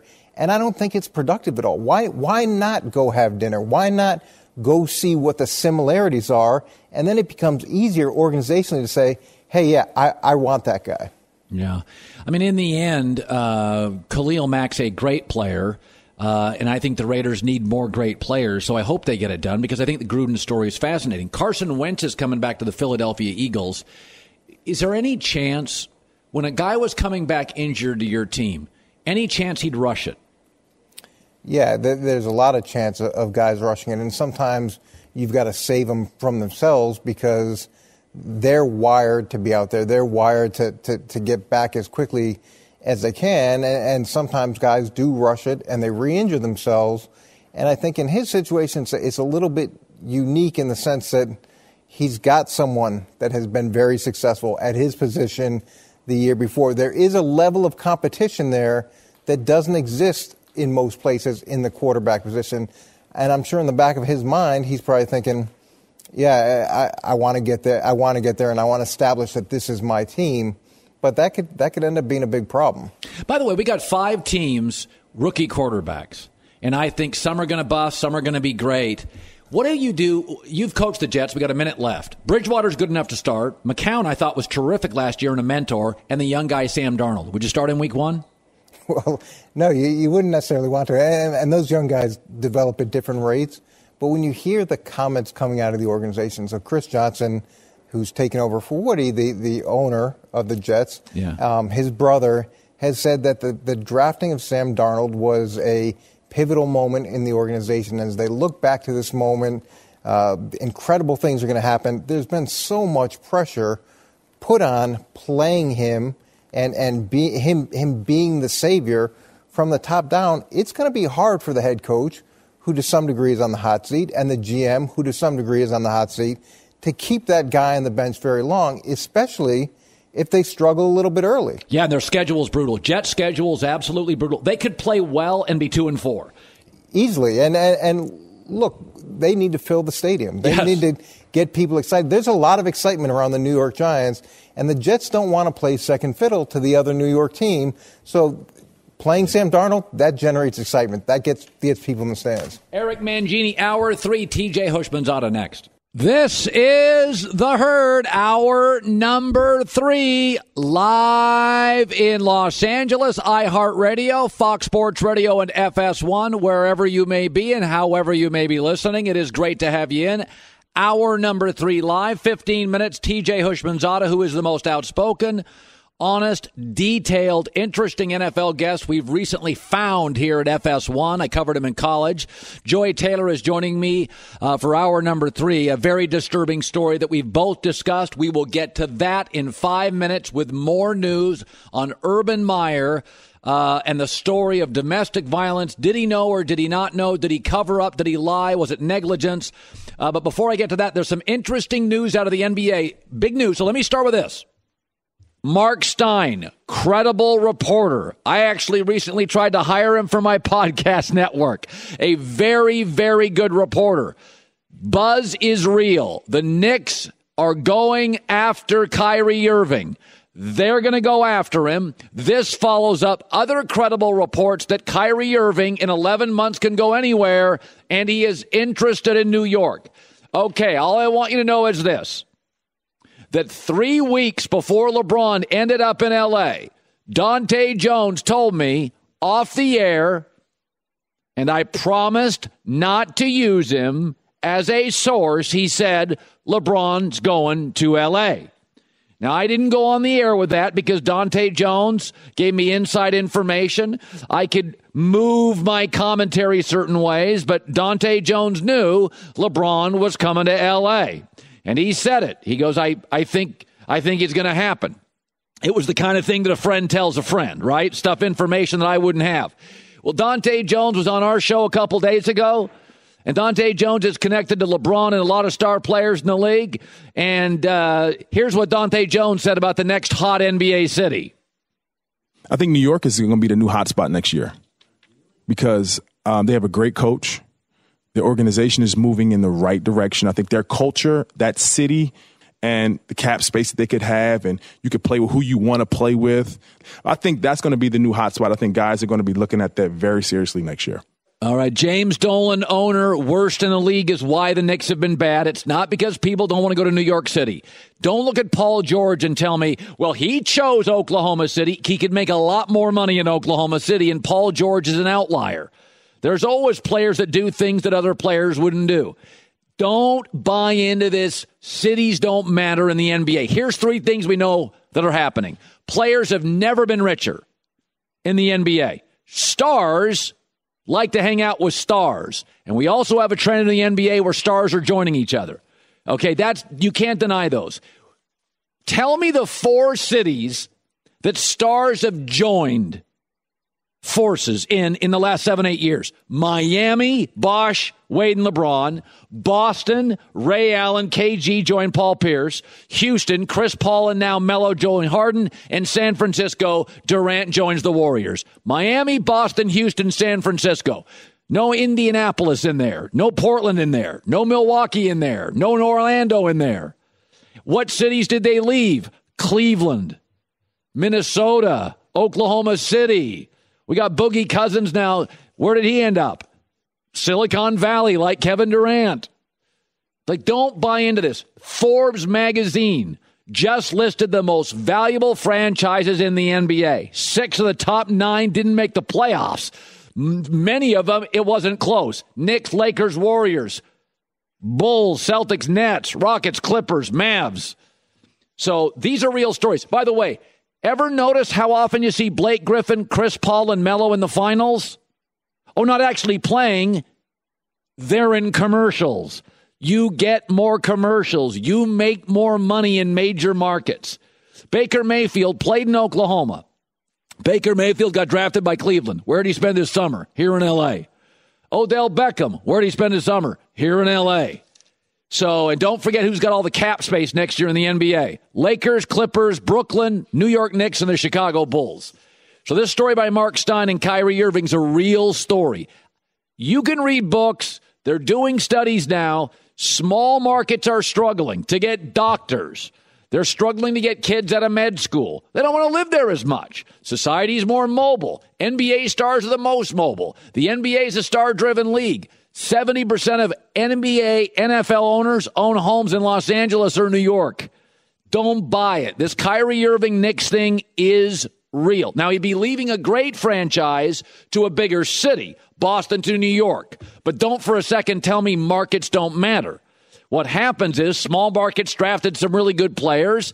You know, Westbrook and Seattle had Durant, and they moved to Oklahoma City, and Indiana gets Paul George. And yes, and those small markets, Tim Duncan goes to San Antonio, and they look like they're dominating the league. But in the end, in an era when stars are joining each other, in an era when the NBA has never been more star-driven and mobile, and in an era when people are joining forces and moving regularly in and out of sports, don't tell me New York's not viable.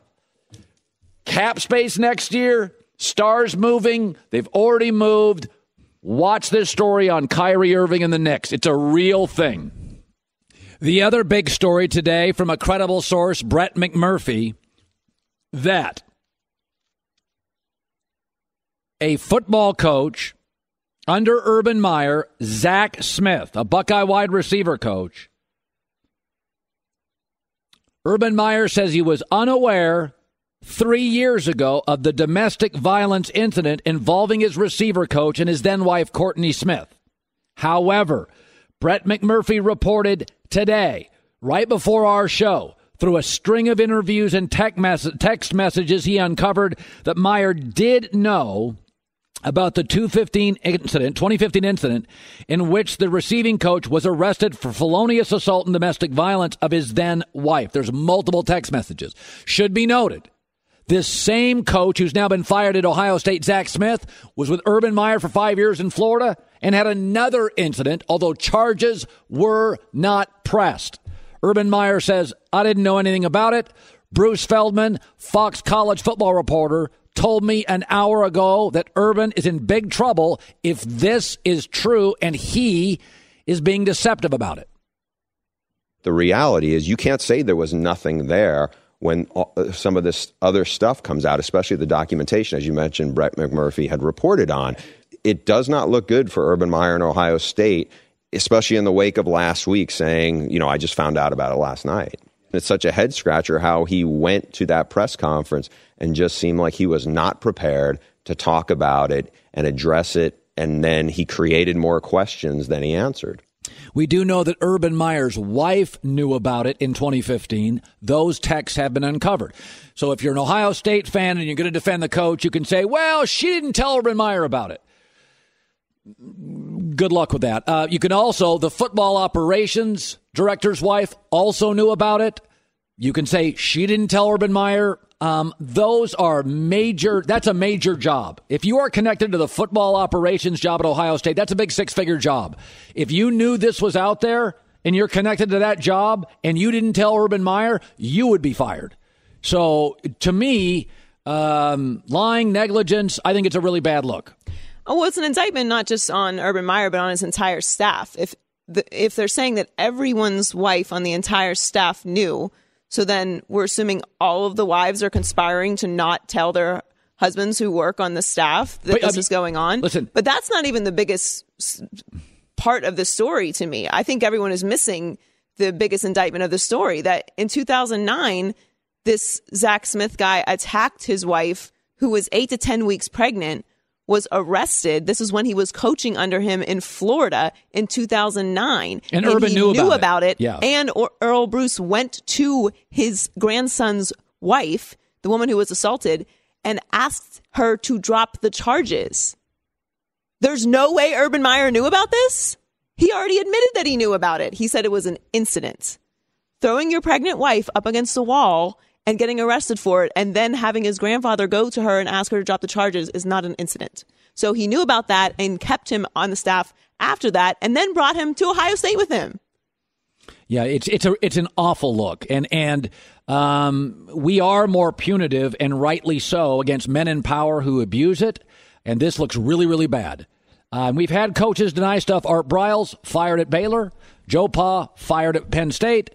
Rick Pitino denied stuff, fired at Louisville. That is the trend as we have become more conscientious about situations like this and more appropriately punitive. So now Urban Meyer's very good and well-liked. Ohio State's a massive program. How will this play this point forward? They'll probably have an investigation, but it is a damning story and a really ugly story, to say the very least. And there's no win there. Oh, I don't get it. It's not about calling for someone's job. It's forget calling for someone's job. This is a leader of young men. Yeah, You're putting him in charge of your student athletes, knowing that this is something that he is involved in. What did you just think this was never going to happen again? It's remarkable. You expect anyone to believe that? It is. Like Urban, but, I'm the athletic director today. I have a long, hard talk, and I don't know what I'd do. I know there would be a suspension. I don't know. Coaches are often convincing on the dais. They can be so convincing. Remember, college coaches are salesmen. They are. They're all salesmen. Rick Pitino's a salesman. Urban Meyer's a salesman. They get 25 players every year. You got to be a salesman. You got to go home, schmooze the dad, make the kid think you're cool, make the mom think you're adorable. Like, that's what college coaches do. NFL's not about being a salesman. You're in dark rooms watching film. College coaches got a lot of actor in them. I mean, they're incredibly convincing when they go to the podium. They are. I mean, Rick Pitino, wag his finger at you. Denial. Art Briles, give you that Texas y'all. Deny it. I mean, Joe Paterno, small town Pennsylvania. Deny it. They're all incredibly convincing because they sell themselves and their program in honesty and ethics for a living. That's what they sell every day at their program to parents and kids. TJ Houshmandzadeh is around the corner on this show. Get ready for the best young basketball stars in the world at the first ever Junior NBA World Championship, featuring players from 70 countries on 32 teams, all in one global event. The championship begins Tuesday on FS1 or stream it live on the Fox Sports app. With that, I bring in a multiple-time Pro Bowler. Over a decade in the NFL, I covered him in college. Outspoken, brutally honest, well-connected, TJ Houshmandzadeh. Tomorrow, Ravens, Bears. The Hall of Fame game this weekend, the Hall of Fame festivities. T.O. will not be there. You know T.O. Why is he doing this public stand? He's going to be in Chattanooga, where he went to college, which I think is kind of cool. I like that. Now you got a big skirmish. He won't go to the Hall of Fame. Hall of Fame won't even acknowledge that he exists. Why is he doing this? You know, it's if you go back to, for years, it was who's the best receiver in the NFL? T.O. or Randy Moss? T.O. or Randy Moss? And for T.O. not to get in on the first ballot and Randy Moss to make it first ballot, for other people, it's like, oh, T.O.'s the best. T.O. was not better than Randy Moss. And so it's his way of, it's not against the Hall of Fame. It's the writers. The Hall of Fame, they have nothing to do with this, but they're just in the crosshair, so to speak. And before you have a family and before you have kids, it's always about me. It's always about you. T.O. is thinking about you, which is himself. And he's putting we all put ourselves first. Always. Until you have kids in your family, you put yourself first. Always. The team. If I do well, the team does well. Everybody puts themselves first, and this is what he's doing. And think about this.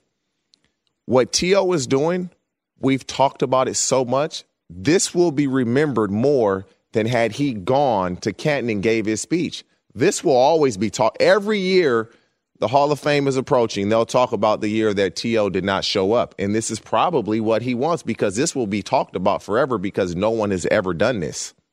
You have interesting insight to the power struggle in New England between Kraft, the owner, Brady, Belichick, and Alex Guerrero, because you know Alex Guerrero. I theorize that the trouble all started back when Tom Brady started a clinic, Tom Brady's pliability with Alex Guerrero, and it created a divide in the locker room. I don't think Tom wanted to, but Tom's aging well.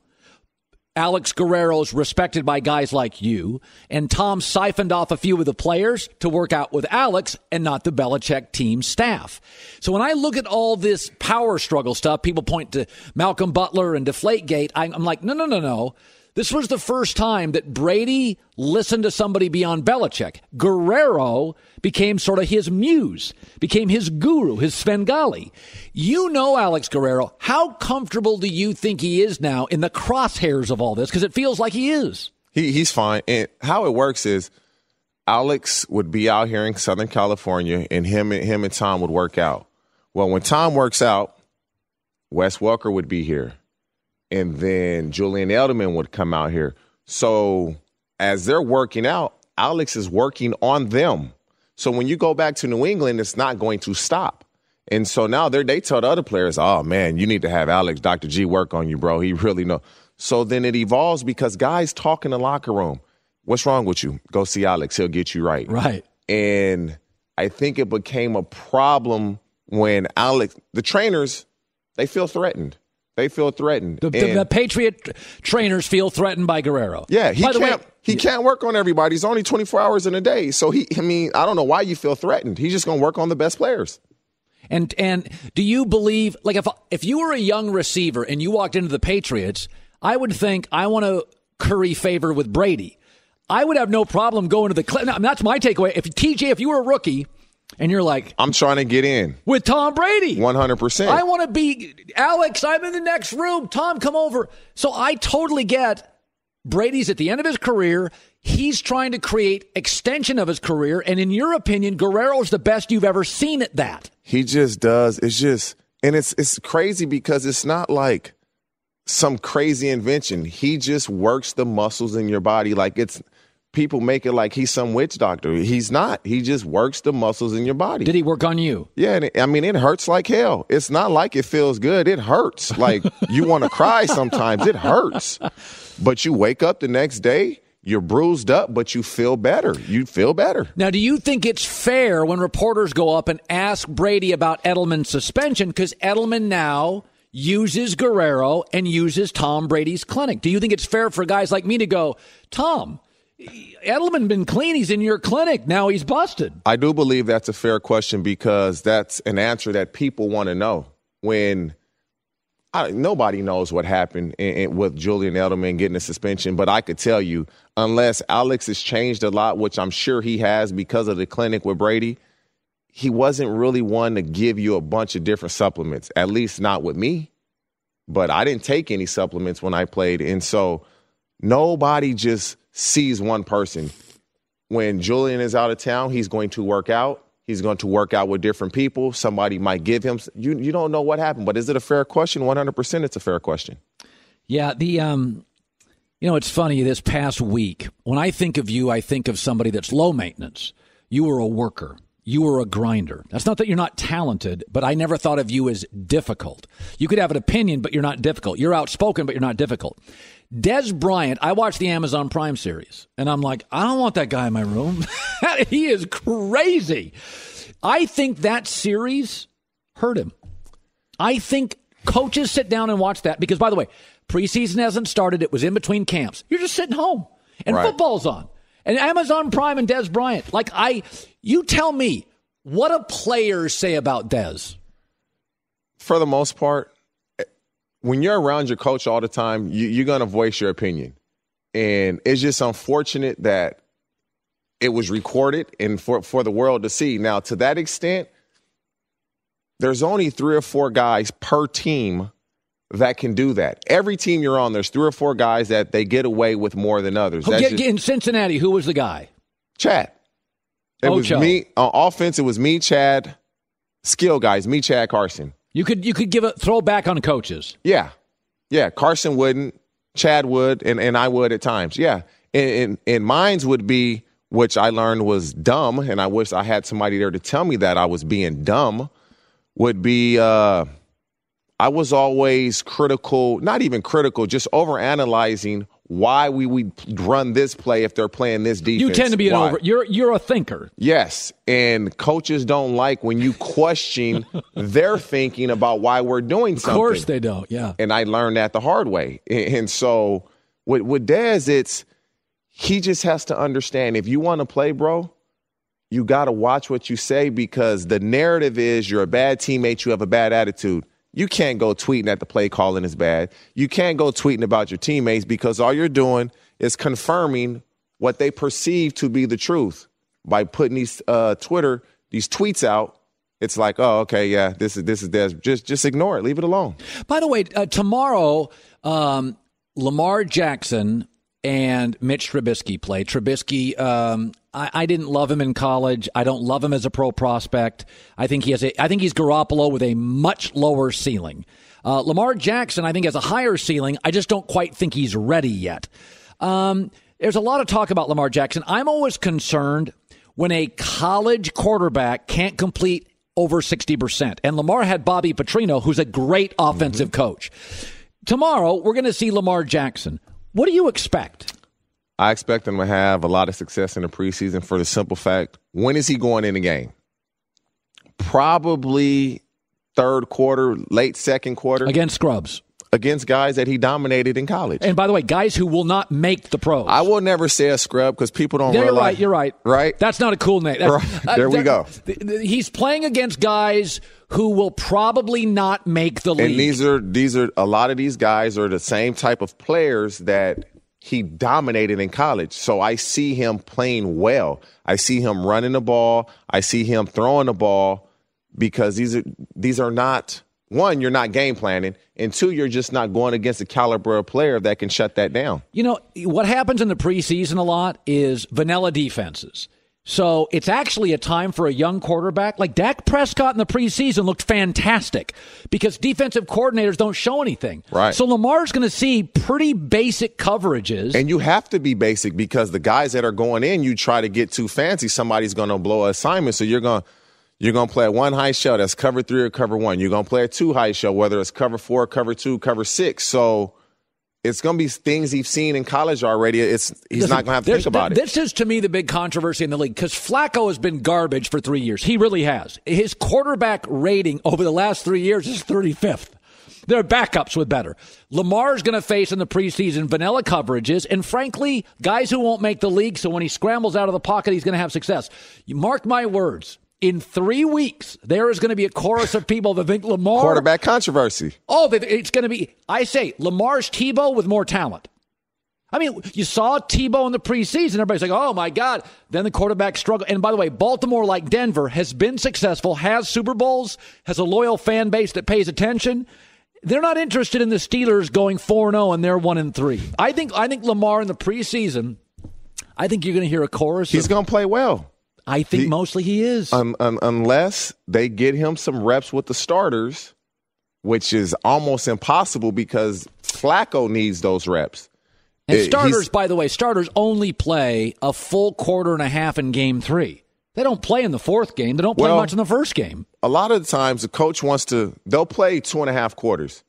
I know when I was playing, we'd start the game, we'd play the first half, and then we'd play one drive into the third quarter, because they want to get you used to coming after halftime and getting in the game again.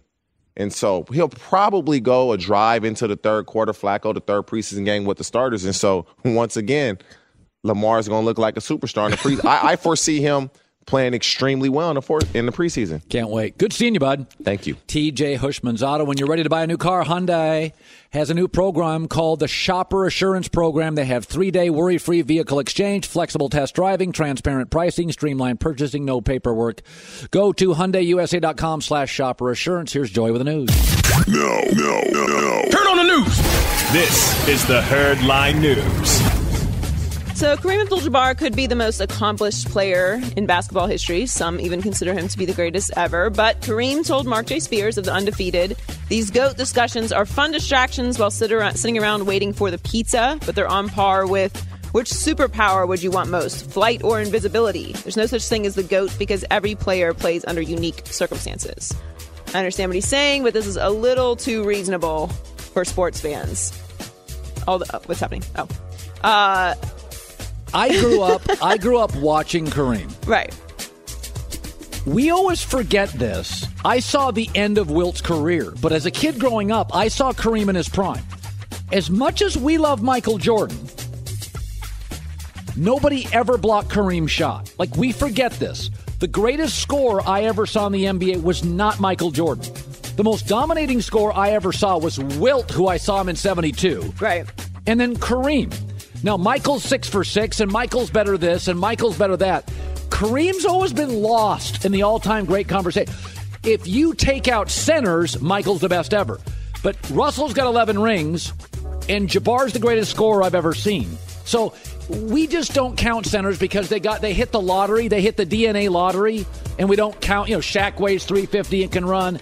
But I think a lot of people, we just have glossed over the fact that Kareem Abdul-Jabbar was the leading scorer. Right. Has multiple titles, literally changed the entire NBA, Milwaukee to the Lakers, really created the biggest brand in the NBA was created by Kareem Abdul-Jabbar. It's fair, but he's saying he doesn't even mind if he's not in the GOAT discussion. He just doesn't think it's like a reasonable one to have. Yeah. The superpower one is interesting though. I don't know which superpower I would want. Yeah. Well, I always tell my son, you would not want to be invisible. No. It's the most overrated superpower. Never be invisible, because then you'd hear people say awful things about you and it would hurt your self-esteem. Like, a lot of people don't like me. I'd rather just not hear about it all day. That's why I stay off Twitter. I mean, who wants to hear all day? If you were invisible and the show ends and you go to a friend and go, Colin is needy and I don't like him, and I hear it because I'm the invisible man, then the next day I come out and I can't look at you and the show tanks. And I go upstairs, by the way, because nobody can see me. I go to my boss's office, and he's like, should we re-up, coward? I don't know. I think he's annoying. Nobody really likes him. I don't want to hear all those discussions. That's fair. I think I'd want to fly. Because then you could get around really quickly, especially in LA. Here's the downside. Very handy. Okay, here's the downside to flying. If you had the superpower to fly and you could fly, you do it one time, everybody in your neighborhood would see, and you'd become a freak in the United States. So you literally would do it one time. Everybody would go, Colin Coward, Joy Taylor can fly. And you would literally be, you would never be able to walk out of your house again. The media would be on you. A scientist, the U.S. government would be on you. If you fly, you wouldn't fly like in a forest where nobody can see you. You'd fly to the store. How much thought have you already put into this? Practical. This conversation is supposed to be fun. The best superpower you can have is I think the best one you can have is flame throwing. Flame throwing? Yeah. Why? When is that useful? And that is completely useless in California. No, you'd like have to be like Elsa and wear the gloves. You'd burn the whole state down. If you literally couldn't sell your home, you just burn it up and you tell them, I don't know what happened. It was somebody burnt my house down. But they would know what happened because you're a flamethrower guy. You've given way too much thought to this. All right, David Fizdale has an end goal in mind as the new coach of the Knicks. We talked about this a little bit today. The Larry O'Brien Trophy is his goal. While visiting Kristaps Porzingis in Latvia, Fizdale said, I want to take the Knicks to the championship. This is my main and greatest goal. Latvia and the building of relationship with players so that they are more than simple coach-player relations. I believe that establishing such a link is a way to overcome the difficulties in the playoffs. Good people get fired in life. Fizdale was fired. He is beloved by LeBron, Kyrie, Butler. Players love David Fizdale. They do. If you get Dolan out as owner, Fizdale's now the coach.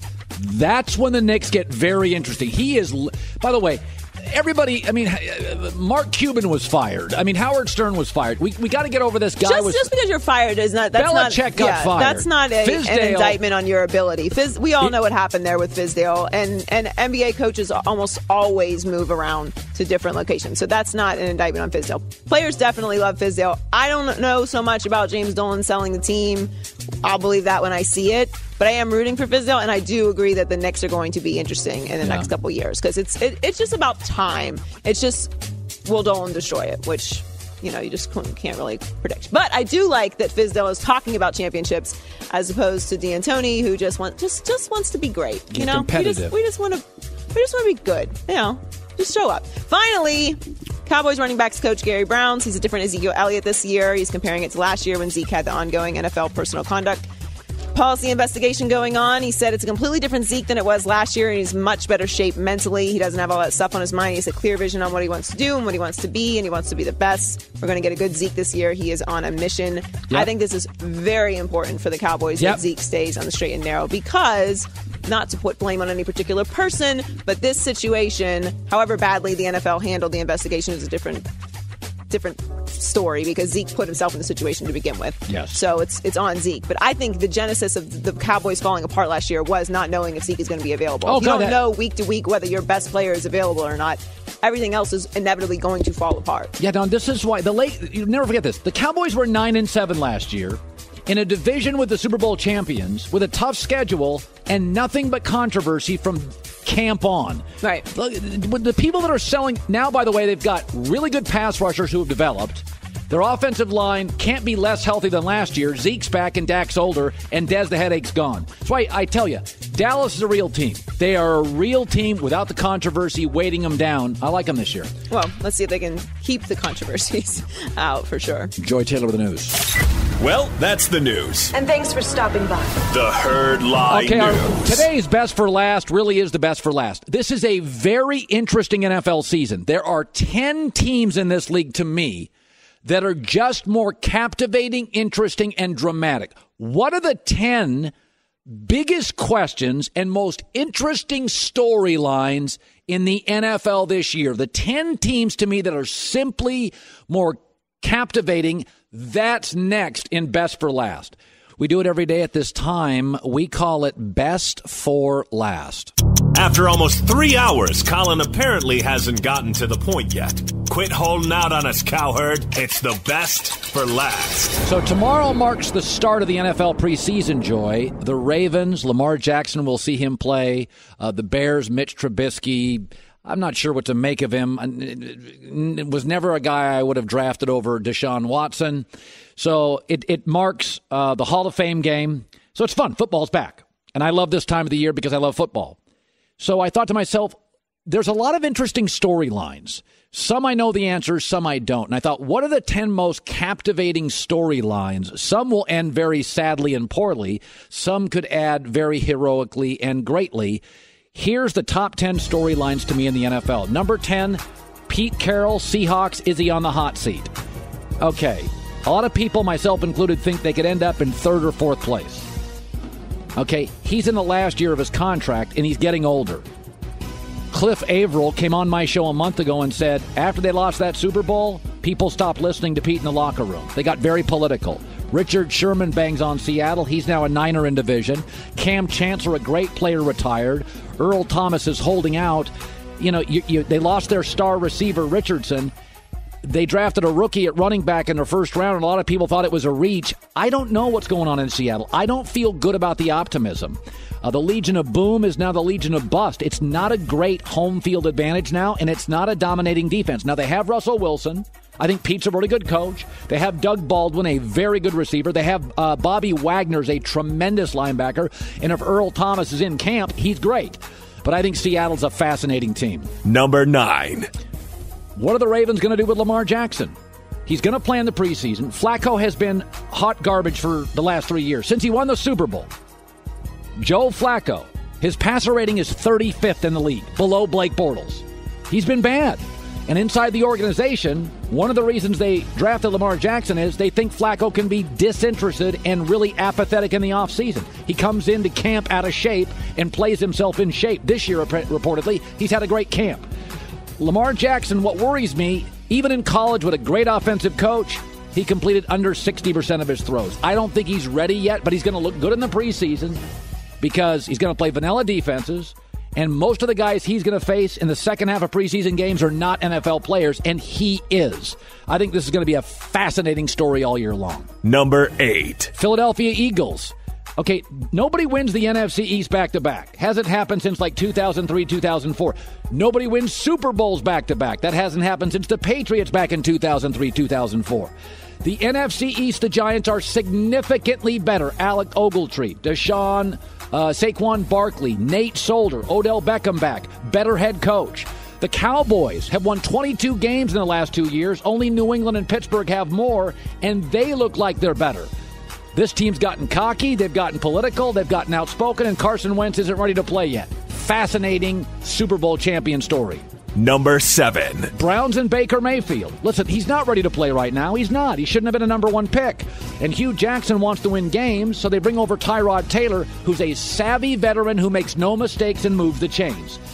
Well, Tyrod Taylor right now is better than Baker Mayfield, but that ownership group, you got to remember in Cleveland, since 1999, they've had 28 different starting quarterbacks, several GMs, multiple coaches. I think Baker is a Case Keenum prototype. So I think we should lower expectations, but I think the Browns owner thinks he's the next John Elway. And I think they're going to rush him onto the field. It's going to be fascinating. Number 6. Andrew Luck missed all of last year, beat up. Finally appears they've got their offensive line, at least guard, center, guard, figured out. 2 of their first 3 picks, really good offensive linemen. They finally gave him an offensive coach, Frank Reich, who was the coordinator over there under Doug Peterson with the Super Bowl winning Eagles. Their personnel isn't great. They're still in the rebuilding mode, but the AFC is pretty wide open. And that division, do you trust Jacksonville? Do you trust Tennessee? We don't know a ton about Deshaun Watson. Andrew Luck, we haven't seen him play in a year and a half. Fascinating. Number 5. What is the youngest coach in the NFL, Sean McVay? How's he going to handle that circus? Listen, he's a 32-year-old guy. And this locker room has more stars and divas than anybody in the NFL, and we're living in Los Angeles. Because Jared Goff doesn't make much, they can go out and get Ndamukong Suh and Marcus Peters and Aqib Talib and Brandon Cooks. That's a lot of mouths to feed. That's a lot of money. That's a lot of egos. Thank God he's got Wade Phillips on the defensive end. They also haven't signed Aaron Donald. How's that playing in the locker room? Because after Todd Gurley, he's probably the most beloved player in the locker room. They're coming off a big year. There's high expectations. Is Jared Goff as good as he was last year? Or is he closer to what he was his first year, overwhelmed? Man, this is an absolute circus. I think they're going to be good, but I think Ndamukong Suh and Marcus Peters are one-year rentals. They got kind of a Rondo Lance Stevenson feel to them. We'll see how it plays out. Number 4. Well, Jimmy Garoppolo had a passer rating of 100. Now his rating is NC-17. He's dating porn stars. I don't know what's going on. We've got Jimmy Garoppolo, 7-0 as a starter, 2-0 in New England, 5-0 in San Francisco. Now he's a public figure. They went $138 million for him, so they are all in a 5-year deal. This is a proud franchise that's had Joe Montana, Super Bowls, Steve Young, Super Bowls, Kaepernick, controversy, Harbaugh. The Niners have historically been very, very interesting. And there's, Eric Mangini said it earlier. Is he Brady? Or is he Tony Romo, a guy that's talented but makes the big mistakes in the clutch? I can't wait to watch. Number 3. Raiders right across the bridge, right across the pond. What are they? John Gruden is a successful guy. When he went to the Raiders, he was with the Raiders for, 4 years. And they made the playoffs in 2 of them. He turned Rich Gannon, a good quarterback, into the league MVP. And they got fired, and they went to Tampa and won a Super Bowl. And then he went to television, and he was a rock star. He's a very smart, successful guy. But, man, he's been out of the sport for 10 years. 10 years. That's a generation of young players, and now he's not talking to Khalil Mack. The division's got Phillip Rivers in it, but he's got Derek Carr, and Andy Reid's really good, and John Elway's impatient in Denver, and this is the most combustible division in football, and Gruden's at the top of it, and I frankly can't wait to watch. Number 2. Dallas Cowboys cut got rid of Des Bryant. I think it helps the team. Half the people think it hurts the team. Can I just say this about Dak Prescott? 22 wins in 2 years in a tough division in the better NFC. That's the best in the NFC. Only New England and Pittsburgh has more wins in 2 years, 22. Nobody in the NFC does. So Dak can play. Whether you want to admit it or not, the kid can play. The kid is smart. The kid's mature. The kid is durable. The kid's pretty mobile. The kid's pretty accurate. But now it's year 3. Des gone. Witten gone. Romo criticizing him on television. They had a lot of pressure on Dak. Ezekiel Elliott's back. That cloud's lifted. I think the Cowboys are the second most captivating team in the NFL, and number one. The great dynasty isn't about to crumble. We got a power struggle. Robert Kraft, Bill Belichick, Alex Guerrero, Tom Brady. Brandon Cooks, his deep threat, gone. Rams. Danny Amendola, great slot, gone. Dolphins. No backup for Tom Brady. You got Julian Edelman's out the first month. Gronk only averages last 5 years 10.5 games a season. This is the weakest roster they've ever had.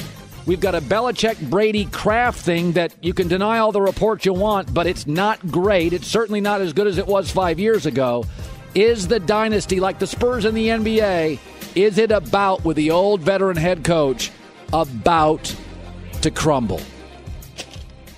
Keep you updated on the Urban Meyer Ohio State story. Joy and I talked about that. We're a couple days away from college football camps opening. The NFL opens tomorrow with the Bears and the Ravens. We will be back here. What a fun show today. I'm on Speak for Yourself later today. And, man, a lot of moving parts. Here we go. I'm starting to smell the grass in L.A. It's The Herd.